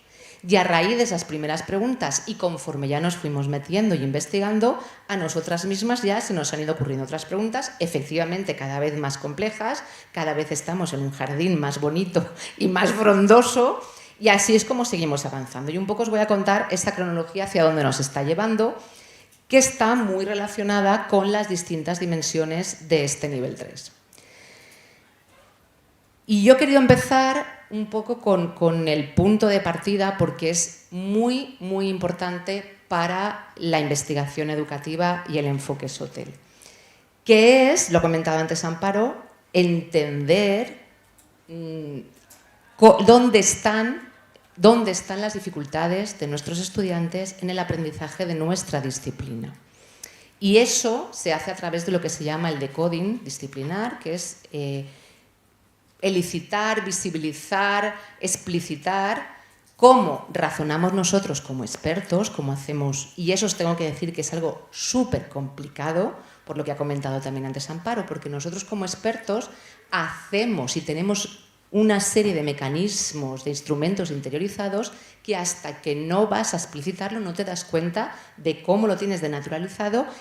Y realmente son muchas veces estrategias o conceptos muy complejos que cuando tú los pones delante, enfrentado en ese decoding, es cuando dices, wow, esto igual mis estudiantes están teniendo aquí un problema, ¿vale? Entonces, esa ha sido nuestra base, que ha sido el decoding de nuestras propias disciplinas, de nuestro razonamiento, para poder contrastarlo con el razonamiento de nuestros estudiantes, que sería el Nobel, y a partir de ahí identificar las dificultades de aprendizaje, que pueden ser una, varias y normalmente son muchas, y poder, a partir de ahí, encontrar cuáles son los procesos de razonamiento clave en cada una de las disciplinas para ver dónde tienen ellos los problemas y las intervenciones, el diseño de las actividades, el alineamiento de esas asignaturas que tenga el foco y el fundamento sea precisamente esas dificultades de aprendizaje. Bueno, pues a raíz de todo esto, donde seguimos trabajando, pues imaginaos que surgieron dentro de las diferentes disciplinas dificultades de todos los tipos que os podáis imaginar, que yo os voy a concretar, en las que encontramos primero relacionadas con el aprendizaje profundo.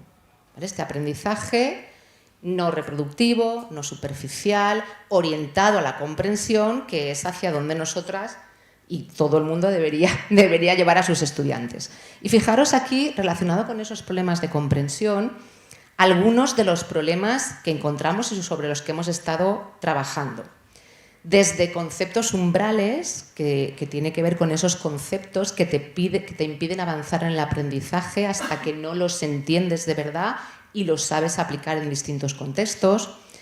Las famosas concepciones alternativas o concepciones, no sé cómo se llaman, concepciones alternativas. Igual digo alguna cosa que no está bien, pero no pasa nada. Bueno, las misconceptions o concepciones alternativas, que también implican un aprendizaje no comprensivo. A veces no se trata tanto de conceptos umbrales, conceptos en sí, sino estrategias de razonamiento que les impiden avanzar en su aprendizaje. Y todo eso, mientras íbamos desarrollando o en un momento dado, nos dimos cuenta que en algunas de nuestras disciplinas lo más relevante era el pensamiento sistémico, entendido como la representación mental que nuestros estudiantes se hacen de los problemas que les planteamos, donde tienen que tener presente todo el sistema globalmente con todas las variables que intervienen y cómo esas variables se relacionan entre sí y afectan al comportamiento del sistema. Esto nos hemos dado cuenta a través de la decodificación, que yo concretamente lo hago tengo esa imagen todo el rato en la mente y es lo que me lleva a ir resolviendo los problemas, pero mis estudiantes no solamente no tienen la imagen, sino que la tienen un poquito diferente. Bueno, pues eso, ¿cómo hemos hecho todo esto? Porque esto os podéis imaginar que no tenemos, como dicen para muchas veces, un medidor que ponemos en la cabeza a los estudiantes de concepto umbral, tú allí, pensamiento sistémico, ojalá. Para hacer todo esto, de nuevo volviendo al enfoque SOTEL, nos hemos apoyado en distintos marcos, en la literatura, y hemos utilizado diferentes estrategias, que ahora no os voy a contar porque es imposible, tanto para diagnosticar como para fomentar. Y un poco la parte buena de todo esto es que muchas veces las mismas herramientas que te permiten diagnosticar a la vez están fomentando. Es inevitable que una cosa te lleve a la otra. Bueno, y aquí quería detenerme un poco por comentaros por lo que estamos ahora, en el momento en el que estamos dentro de todo esto, en los últimos avances que hemos hecho, que tiene que ver con esto que os decía de la representación mental, que va más allá del simple pensamiento sistémico, ¿no? Es la imagen mental que se hacen los estudiantes del problema. Y una de las cosas que hemos avanzado este último año ha sido en los distintos modos, a través de la literatura, que hay para elicitar, lo que se llama elicitar y explicitar esa representación mental. Y hemos hecho una investigación en tres disciplinas distintas, en proyectos de ingeniería, de arquitectura, perdón que me estoy equivocando, proyectos de arquitectura, ingeniería electrónica y en mi caso en ingeniería química, donde hemos probado con distintos métodos de licitación y les hemos pedido representación mental en distintos momentos de las asignaturas y ahora estamos analizando los resultados para encontrar dónde tienen esas dificultades y poder planificar actividades que ayuden a superar esos problemas de representación mental y llevarlos a la comprensión. Bueno, pues siguiendo en todo este ámbito y con toda esta dimensión, es inevitable que, porque eso también lo ha comentado antes Amparo y es importante, los marcos no tienen unas líneas de contorno perfectas y delimitadas y aquí empiezo y termino la comprensión y aquí empieza y termina la autorregulación. Esto está súper conectado. Y en ese proceso de todo lo que estábamos hablando antes, pues aparece, yo tengo que decir la maravillosa autorregulación porque creo que de todo lo que más me gusta, ¿vale? Pero bueno, la autorregulación del aprendizaje, con sus tres dimensiones fundamentales, la más cognitiva y metacognitiva, la emocional y la conductual. Y entonces aquí se nos han abierto pues, frentes infinitos en los que estamos ahora. ¿Qué estamos investigando en cuanto a autorregulación? Pues una parte muy importante que además de la cognitiva, que es todos los problemas de comprensión que llevamos estudiando tiempo, vamos a profundizar ya porque nos hemos dado cuenta que es súper importante para la comprensión de nuestras disciplinas la metacognición, ¿vale? Cómo ellos se hacen conscientes de cómo aprenden para diseñar también y acompañarles en la dirección adecuada para que su aprendizaje les lleve a la comprensión. Esto además, el tema de la autorregulación, con todas sus dimensiones, se está llevando hacia terrenos como la prevención del abandono. En alguna de los centros implicados en la red, pues hay problemas de abandono en los primeros cursos y se están implementando estrategias para fomentar la autorregulación en esos alumnos de primeros cursos que disminuyan o minimicen el abandono. Y aquí me voy a detener un poquito para contaros una pincelada de una investigación que también hemos desarrollado en más profundidad este curso, que tiene que ver con la influencia de las emociones en el aprendizaje. Esta investigación la hemos llevado a cabo entre la Universidad Politécnica y la Universidad de Deusto y nos hemos centrado de momento en estudiar la influencia de las emociones, pero a través de los sistemas de regulación emocional, ¿lo he dicho bien? Correcto, que son los sistemas de alarma, de calma y de logro, me lo he aprendido. Bueno, pues cómo esos estados, esos sistemas de regulación emocional se dan cuando el estudiante se enfrenta y hemos elegido un concepto matemático que la literatura ya nos ha dicho, donde hay dificultades de aprendizaje, y que además se aplica mucho en el resto de disciplinas, tanto las ingenierías como otras, con lo cual tiene bastante transferencia, que ha sido el concepto de función. ¿Qué hemos hecho aquí? Pues fijaos que aquí hemos estado en una fase, aparte de toda la documentación bibliográfica, de diseño de instrumentos. Y hemos diseñado un instrumento, que es un cuestionario, que estamos en proceso de validación. Hemos hecho un piloto este año con estudiantes de distintas titulaciones, donde se les ha hecho ese cuestionario con preguntas conceptuales sobre funciones, y además tenían que ir identificando las emociones que identificaban conforme iban avanzando en ese cuestionario. Además, acompañado con entrevistas a una pequeña muestra para contrastar luego lo que habían respondido en el cuestionario. Bueno, pues ahí están saliendo resultados muy interesantes, y ya ayer mismo estábamos hablando de cómo continuar, de cómo transferirlo, una vez el cuestionario ya está validado.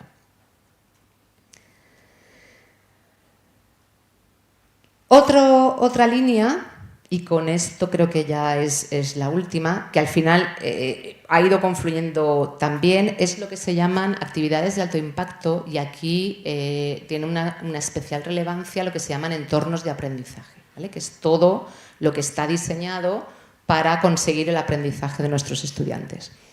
Y aquí la investigación o las indagaciones que estamos haciendo van encaminadas a esas actividades que promueven la autorregulación y el aprendizaje profundo, basadas siempre en todo lo que os he contado anteriormente.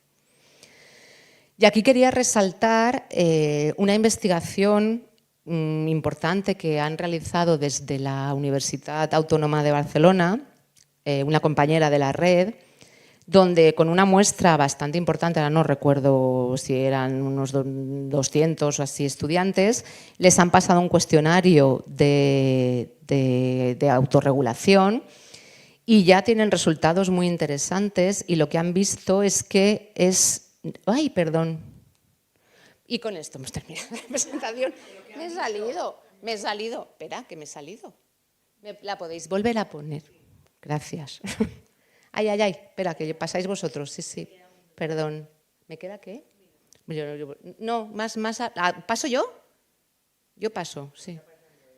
Es que creo que estamos pasando las dos, pero ya está. Bueno, os decía que lo que han visto ellos es que para fomentar la autorregulación es necesario implementar actividades que impliquen al estudiante en su propio proceso de aprendizaje, y especialmente la evaluación. Entonces, estrategias como la evaluación por pares, la autoevaluación, y luego la reflexión dialogada entre pares, la reflexión con espíritu crítico, con pensamiento crítico. Todo eso es lo que ha denotado como estrategias más relevantes para fomentar la autorregulación.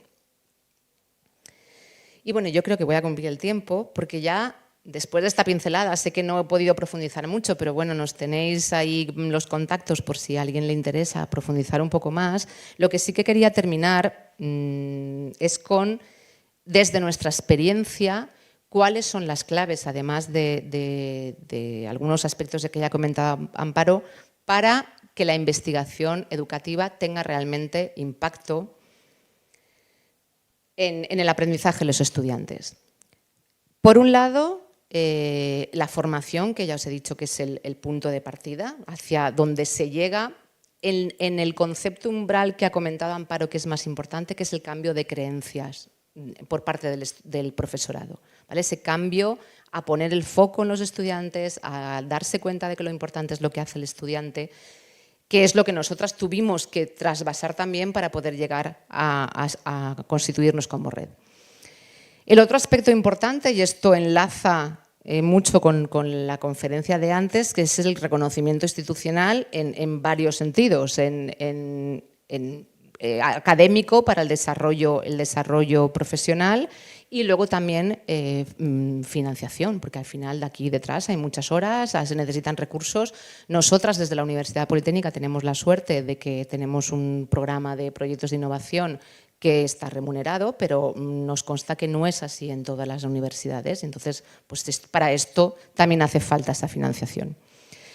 La idea fundamental de que esto no queda más que aliarse y formar comunidades de prácticas igual que hacemos en la investigación de nuestras disciplinas. El impacto de la soledad de cualquier innovación, por muy alineada con SOTEL que esté, por muy bien diseñada, el impacto si no hay transferencia y cultura pues es muy pequeño.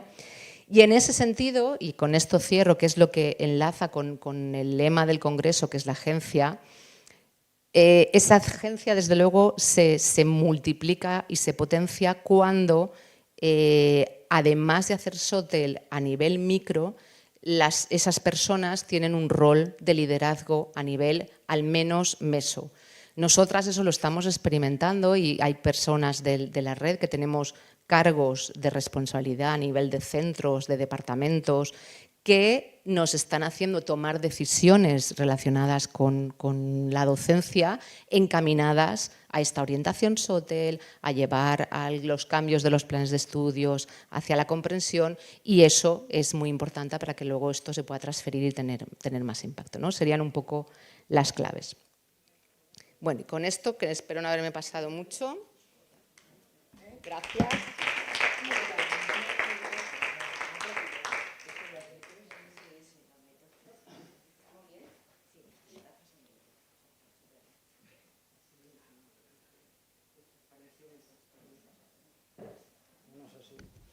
Si estar así o...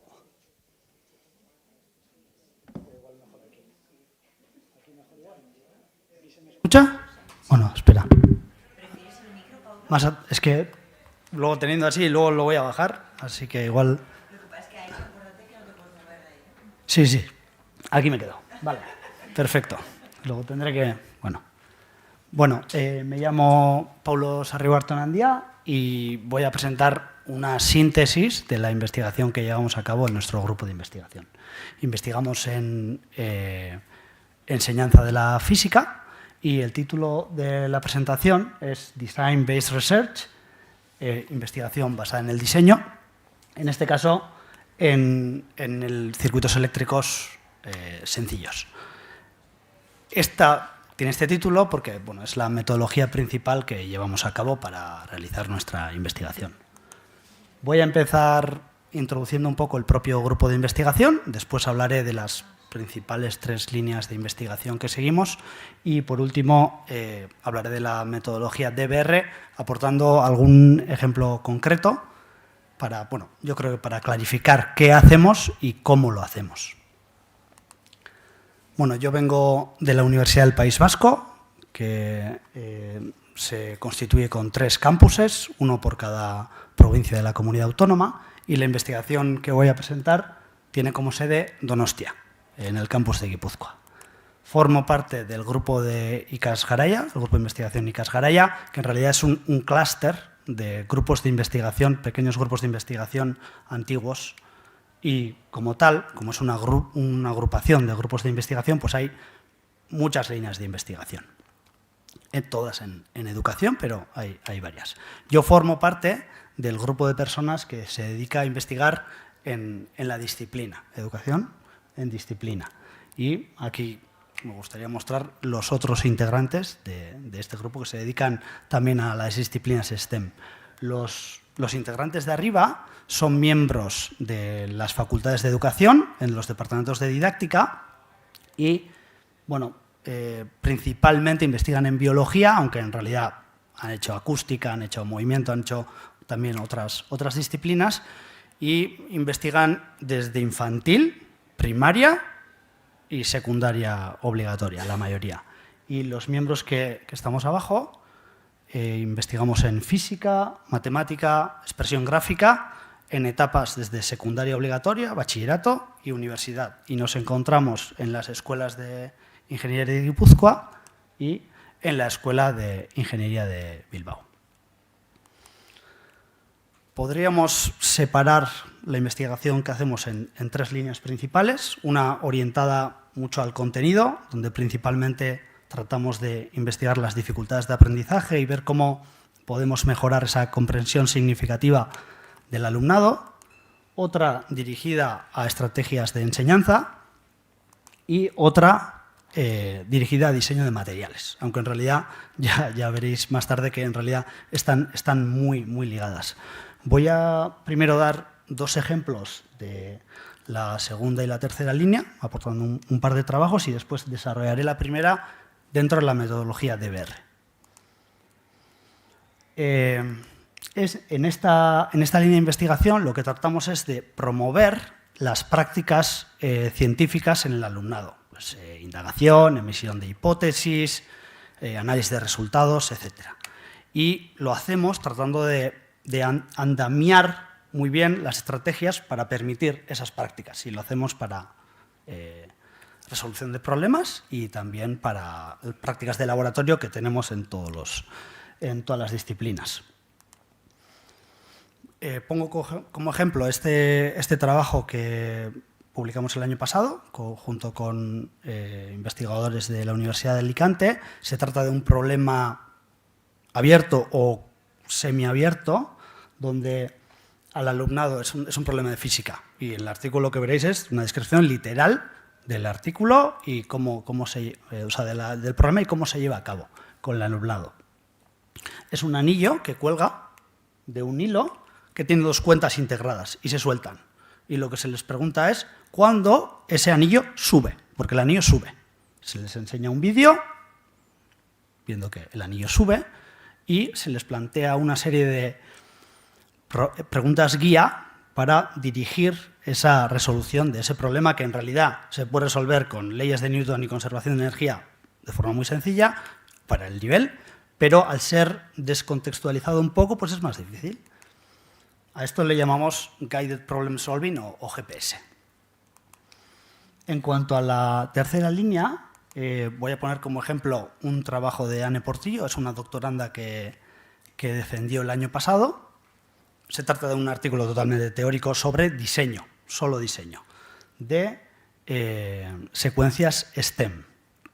Y ella lo que hizo fue aportar, revisar también, pero aportar principios de diseño que tiene que tener una secuencia que sea STEM de verdad, integrando diferentes disciplinas. Ella le llama STEM integrado, que tiene que tener indagación, que tiene que tener actividades cooperativas, etc.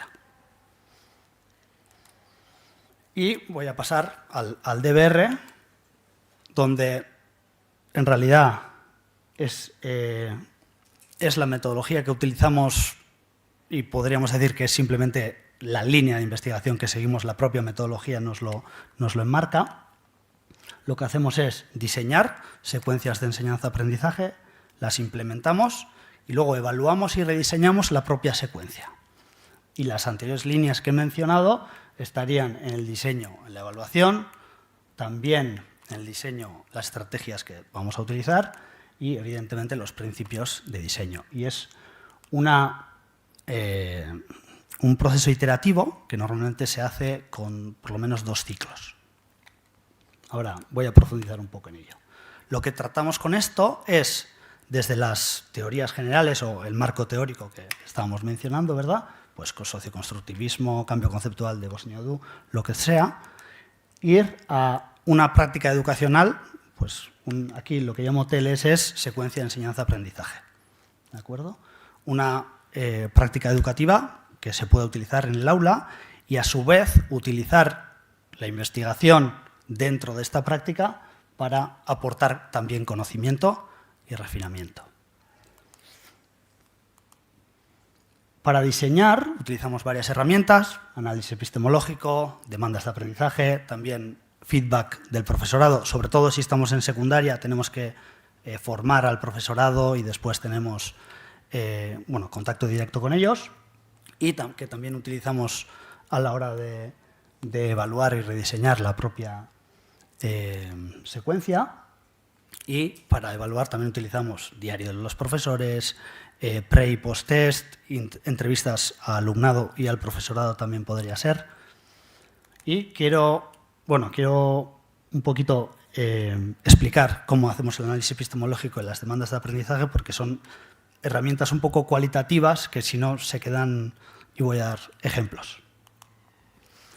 Para empezar con el análisis epistemológico, en realidad no hacemos un análisis epistemológico per se, sino lo hacemos junto a un desarrollo histórico de los conceptos. Voy a poner el concepto de momento de inercia como ejemplo, ya que cómo se ha desarrollado ese concepto nos da muchas pistas de cuáles han sido los hitos que hacen que ese concepto se haya desarrollado y haya cambiado el paradigma, y las dificultades que ha encontrado el propio desarrollo de ese concepto muchas veces están muy alineadas con los problemas que tiene el alumnado.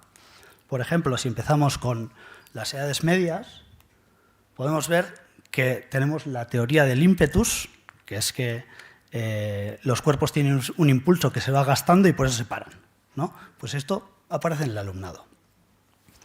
Yendo hacia adelante, y voy a pasar muy rápido porque no me interesa el... ya, pero ya lo he ensayado así. Bueno, después tenemos, aparece la inercia, aparecen cosas más concretas que llegan. Ya podéis fijaros que la física que enseñamos ya tiene 200 años, entonces está bien establecida. Llegamos al concepto de momento de inercia que tenemos hoy en día. Y analizando eso, los libros de texto, podemos llegar con unos conceptos clave que serán los que nos ayudarán a definir los objetivos de aprendizaje que vamos a tener para este concepto. En realidad no termina aquí, porque también tenemos que tener en cuenta el contexto.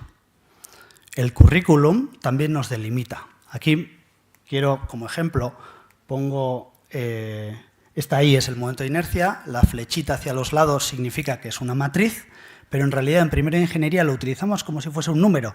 Entonces acotamos un poco más lo que es el concepto para que se asemeje a lo que vamos a enseñar.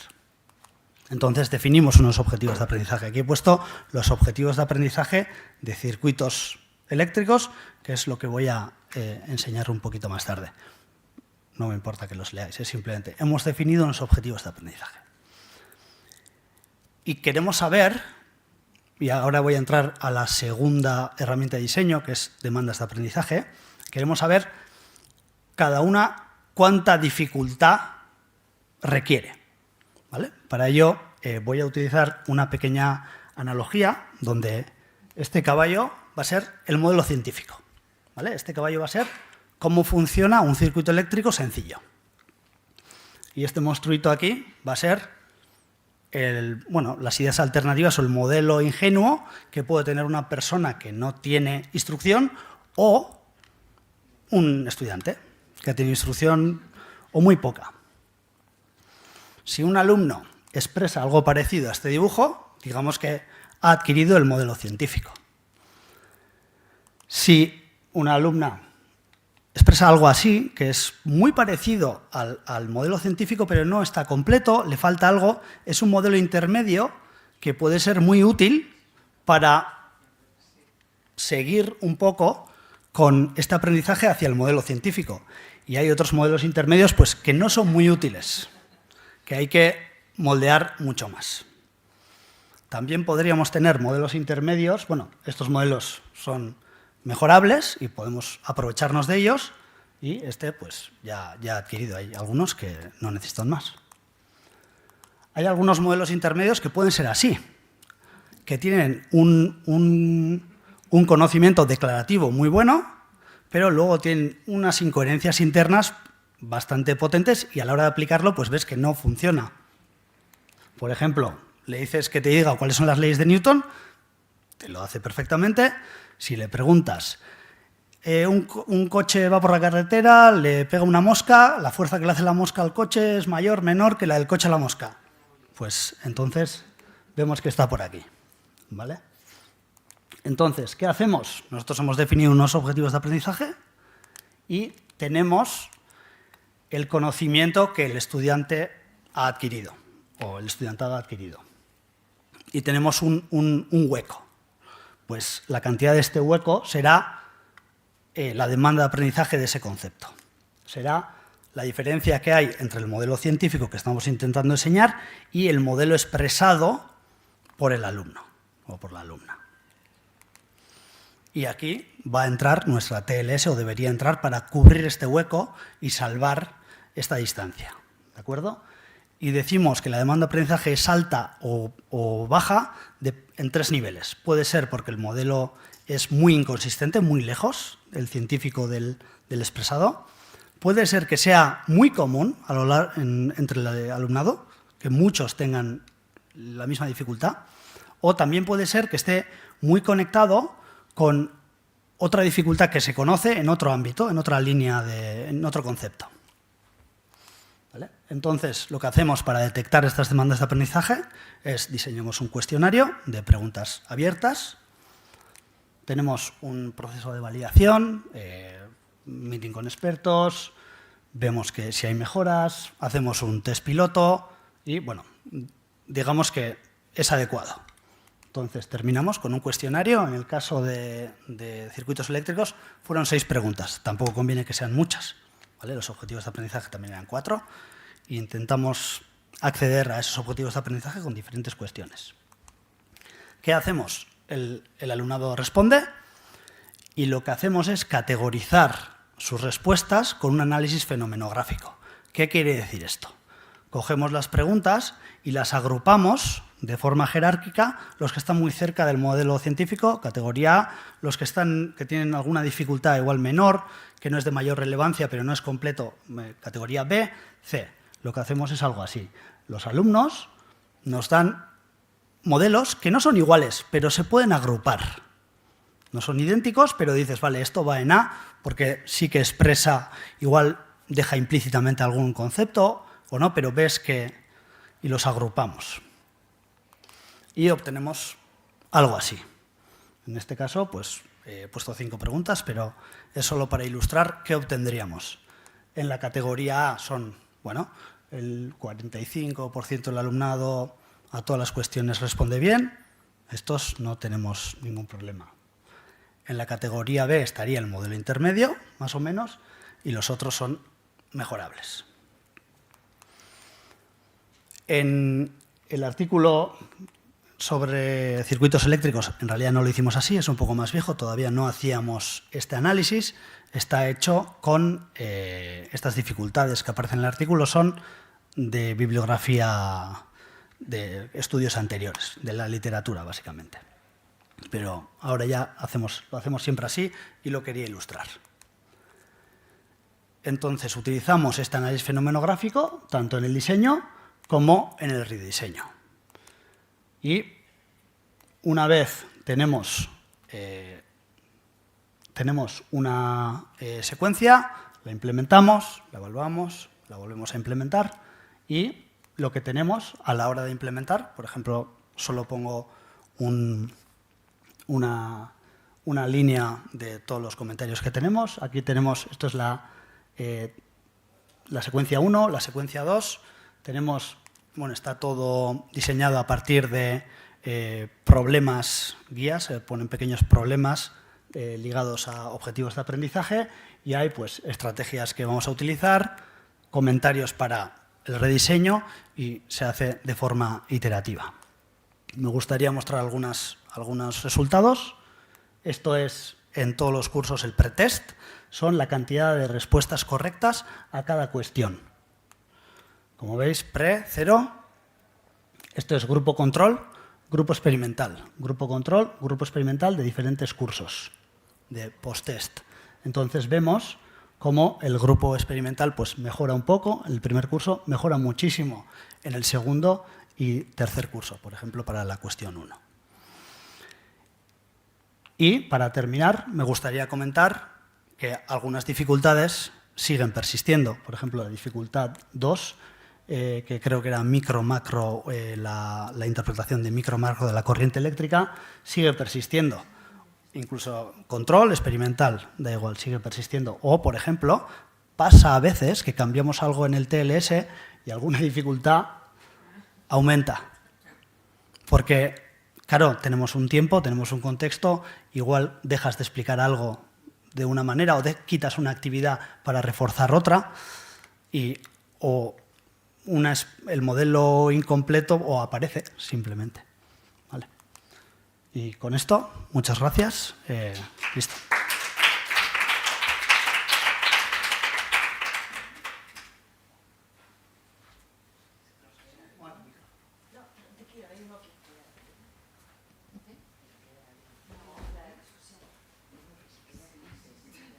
So thank you very much to the presenters.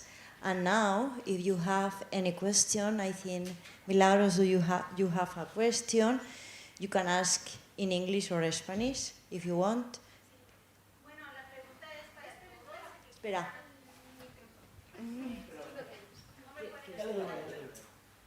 Ah, mira, vale. Para todos. ¿Para todos?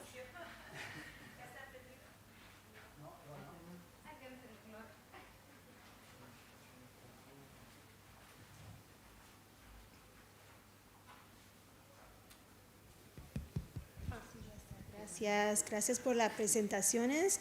Me encantaron todas y aprendí mucho y estoy agradecida. La pregunta es para todos en el sentido de que me gustaría ver si tienen diferentes perspectivas dependiendo en el trabajo que hacen. Y mi pregunta tiene que ver con cómo se puede apoyar a los profesores que no tienen conocimiento profunda o conocimiento punto de el enseñarse, de el aprender, como que son, por ejemplo, yo trabajo con profesores de matemática y ellos saben de matemática. Entonces, cuando yo trabajo tratando de ayudarlo a mejorar la enseñanza, ellos de principio están, pues, qué sé yo, si yo estoy enseñando como me enseñaron a mí. Entonces, quiero saber de tu perspectiva, ¿cómo puede empezar un profesor que nunca ha hecho solo y no tiene esos marcos de educación? ¿Cómo pueden empezar a hacer este trabajo? Gracias. Amparo me ha pasado el micro a mí porque soy profe de mates. Ah, pero puede ser de cualquier... Sí, pero yo no soy formadora de formadores, que es el caso. Sí, mi pregunta es más esa, ¿no? Porque no tiene que ser de matemática, eso fuera un ejemplo. Bueno, a ver, voy a intentar darte una respuesta corta. Vale, yo creo que en los modelos de formación hay que cambiar, y pasar de ser reproductivos y de contar cómo tienen que hacer las cosas a plantear desde la práctica suya donde estén. Aunque sea, a mí lo que me preocupa es que se aprendan este teorema porque lo tienen que aplicar, no me vas a contar tú. Pues es intentar problematizar su práctica de donde estén, y el modelo formativo tiene que conseguir esa problematización.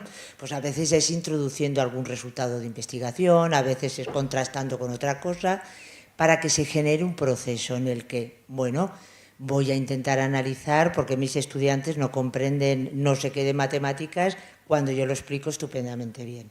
Ese umbral hay que pasarlo. Por tanto, el diseño de la formación tiene que estar centrado ahí. Yo tengo que conseguir problematizar tu práctica, es decir, que entres en crisis, ¿vale?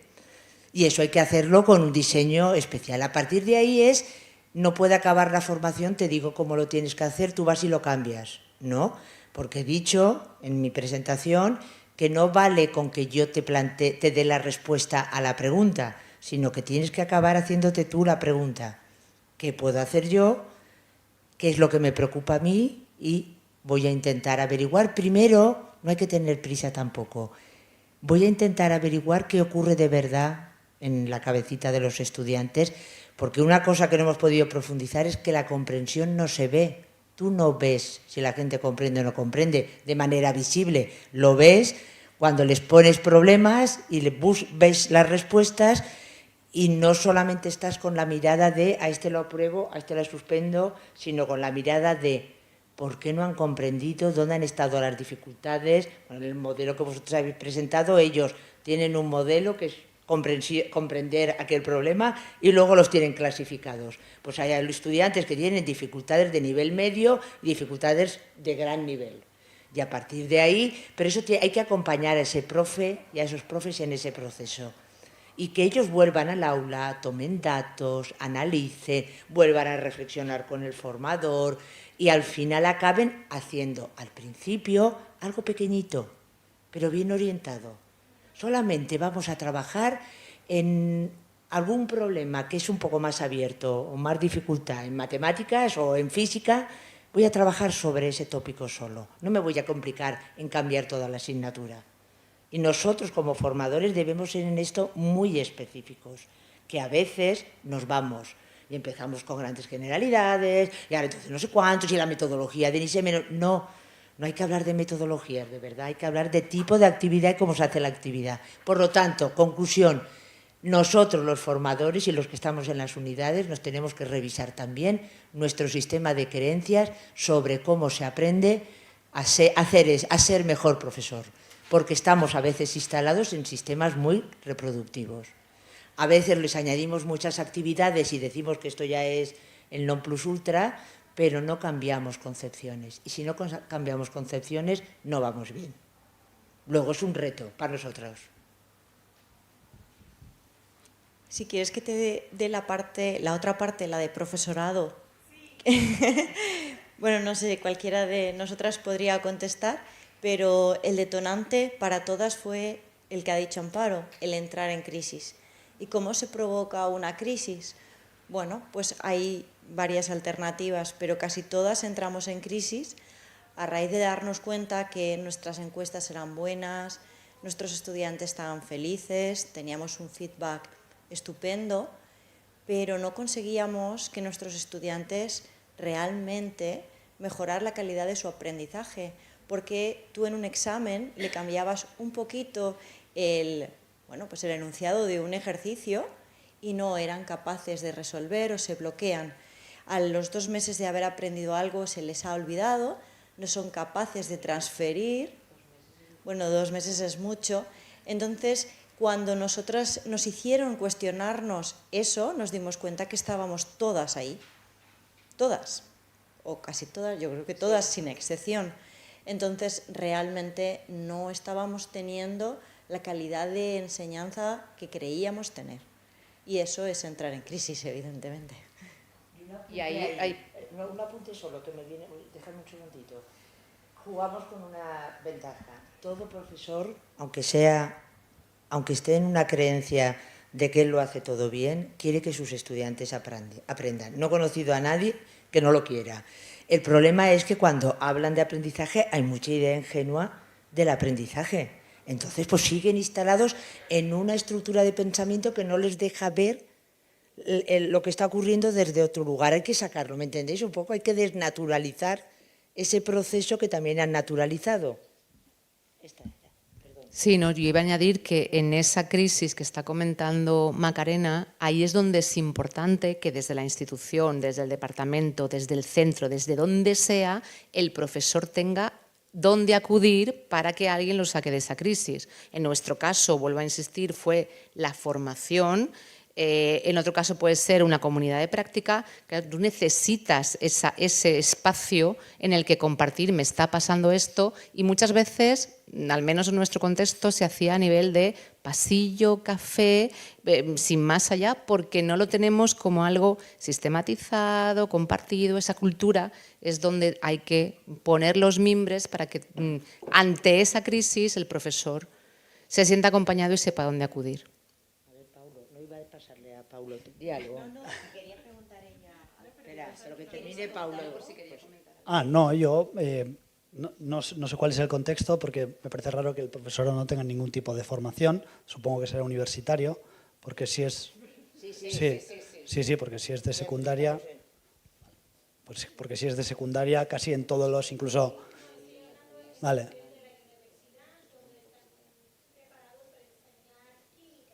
Sí. Bueno, sí. Eso, pero de la misma manera que group leaders de grupos de investigación que obtienen 2 millones de euros para hacer algo de un proyecto no saben cómo llevar personas y de repente se les asigna 5 personas y es un problema.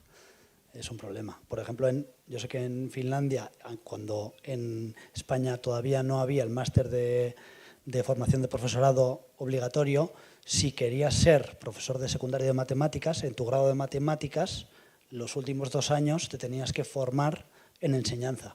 Y eso, bueno, ya ha llegado, pero hasta hace unos años aquí tampoco era obligatorio para secundaria. Así que, bueno, supongo que se irá mejorando, ¿no?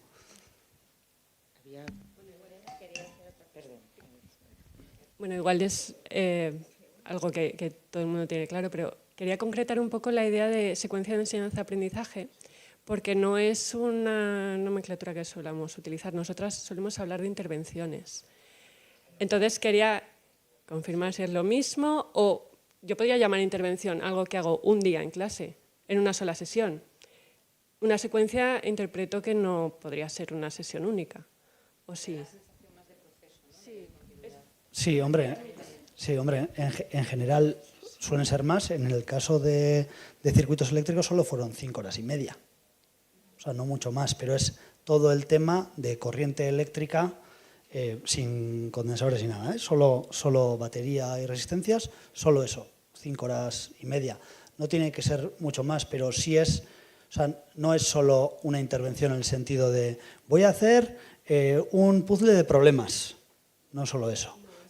Es pensar un poquito más toda la secuenciación de los conceptos que vas a presentar, pero también las estrategias. Por eso tenemos que formar al profesorado de secundaria cuando queremos hacer una intervención con ellos. Claro, en realidad la clave del DBR, por eso es desde el marco teórico a la práctica educativa y vuelta, porque en realidad las decisiones que tomas deberían ser explícitas porque las tomas, fundamentadas en el marco teórico, sí. Por eso. Nuestro marco suele ser aprendizaje significativo, constructivismo. Sí, Brunner, entiendo todo el tema de las disciplinas y la histórico que nos has contado de las disciplinas tiene que ver con, con la aportación de Brunner, ¿no? Que decía, ir a las disciplinas y encontraréis los grandes problemas y cómo han ido evolucionando para saber cómo lo tenéis que hacer con los estudiantes actuales. Y hablaba del aprendizaje por descubrimiento guiado y todo esto, ¿no? ¿Es todo sí, eso? Sí, o sea, Brunner no lo he leído, pero... bueno, no pasa nada. Es que Brunner es muy antiguo, pero sí es fundacional. Pero sí que es va todo por ahí. eso. Sí, vale. Sí que va por ahí, sí. Y análisis epistemológico se hace para coger las claves y... Sí, es que eso es la epistemología de las disciplinas. Sí, eso es. Cómo se construyeron y se han construido las disciplinas. Y en cada una de las disciplinas ese proceso de construcción da pistas también para intentar averiguar la diferencia entre el pensamiento experto, que también es el que ellos tienen, el caballo, que es el modelo, con la cabrita o la ovejita. Lo de la perspectiva histórica que has mostrado es lo que estás diciendo ahora mismo, ¿no? Sí, La idea eso. de Y es Brunner. De que los errores... Eso es Brunner, sí. Voy a tener que leer a Brunner también. La idea de que los estudiantes cometen los mismos errores que cometieron en su día. Claro, lo que pasa que en la universidad Brunner es que no se habla casi. Sin embargo, en otros niveles educativos Brunner ha sido un elemento clave en las reformas teóricas de los sistemas educativos. Y luego es cierto, es algo un poquito difícil eso del pensamiento experto. Yo trato de hacerlo y tratamos de hacerlo cuando diseñamos. Una vez siendo experto, a veces es un poquito difícil plasmar los procesos que tú haces como experto, que yo le suelo llamar prácticas tácitas, como por ejemplo, a la hora de conservar la energía, muchas veces hablamos, y se habla así, el sistema, pero no defines cuál es. Y ese tipo de cosas, pues... Claro, por eso toda la historia del decoding, que ahí hay una línea muy importante con el David Pace y toda esta gente, Decoding Disciplines, es una metodología para hacer eso que tú dices. Que igual hay que bucearla. ¿Tenéis alguna pregunta más? Tenemos un minutito. Nosotros tenemos mucha conversación, que lo sepáis. Tenemos un minutito.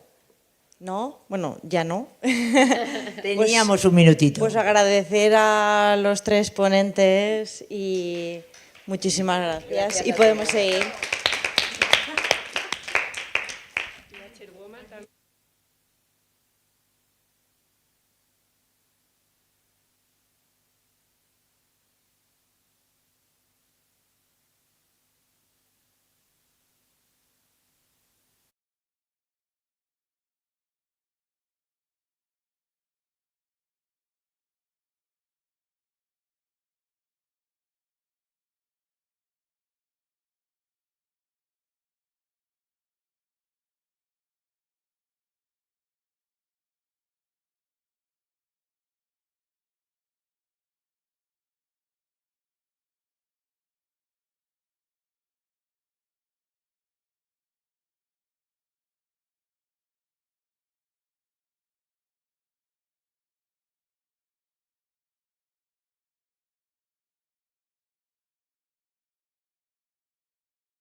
piggybacking on other organisations like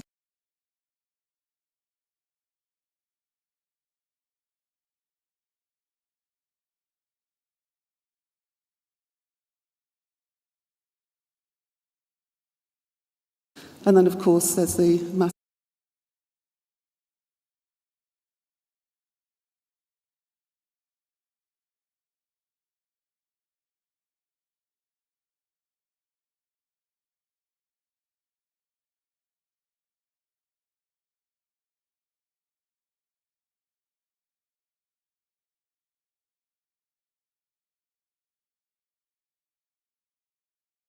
to do our jobs as effectively as we do.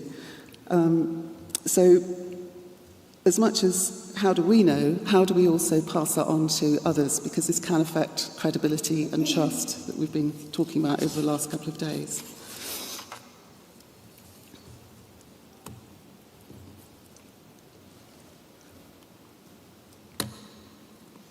So now to bring it to the work that I've been doing, and also with my colleague at the end there, Mary Wilson. Over a number of years, I've conducted a couple of surveys, and thank you all of you who have contributed to those surveys, because I know some of you in the room will have done that. And I was very interested in particular in David's keynote yesterday when you were talking about the values. There might be something we can perhaps share some data there. But the upshot of a couple of these surveys, as I say, that have been held, it's been very much a broad survey to ask people what they feel are the key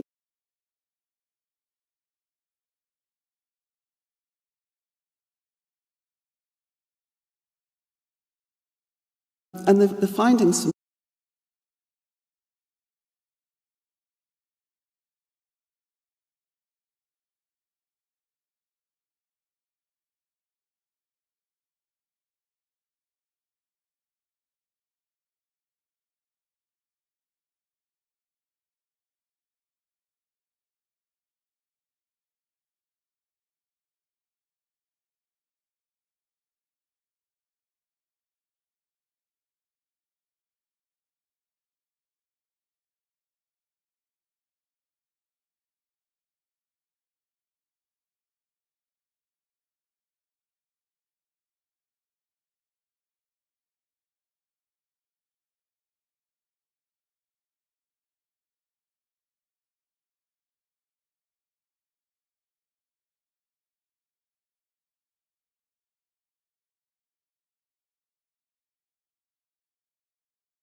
that people would want an undergraduate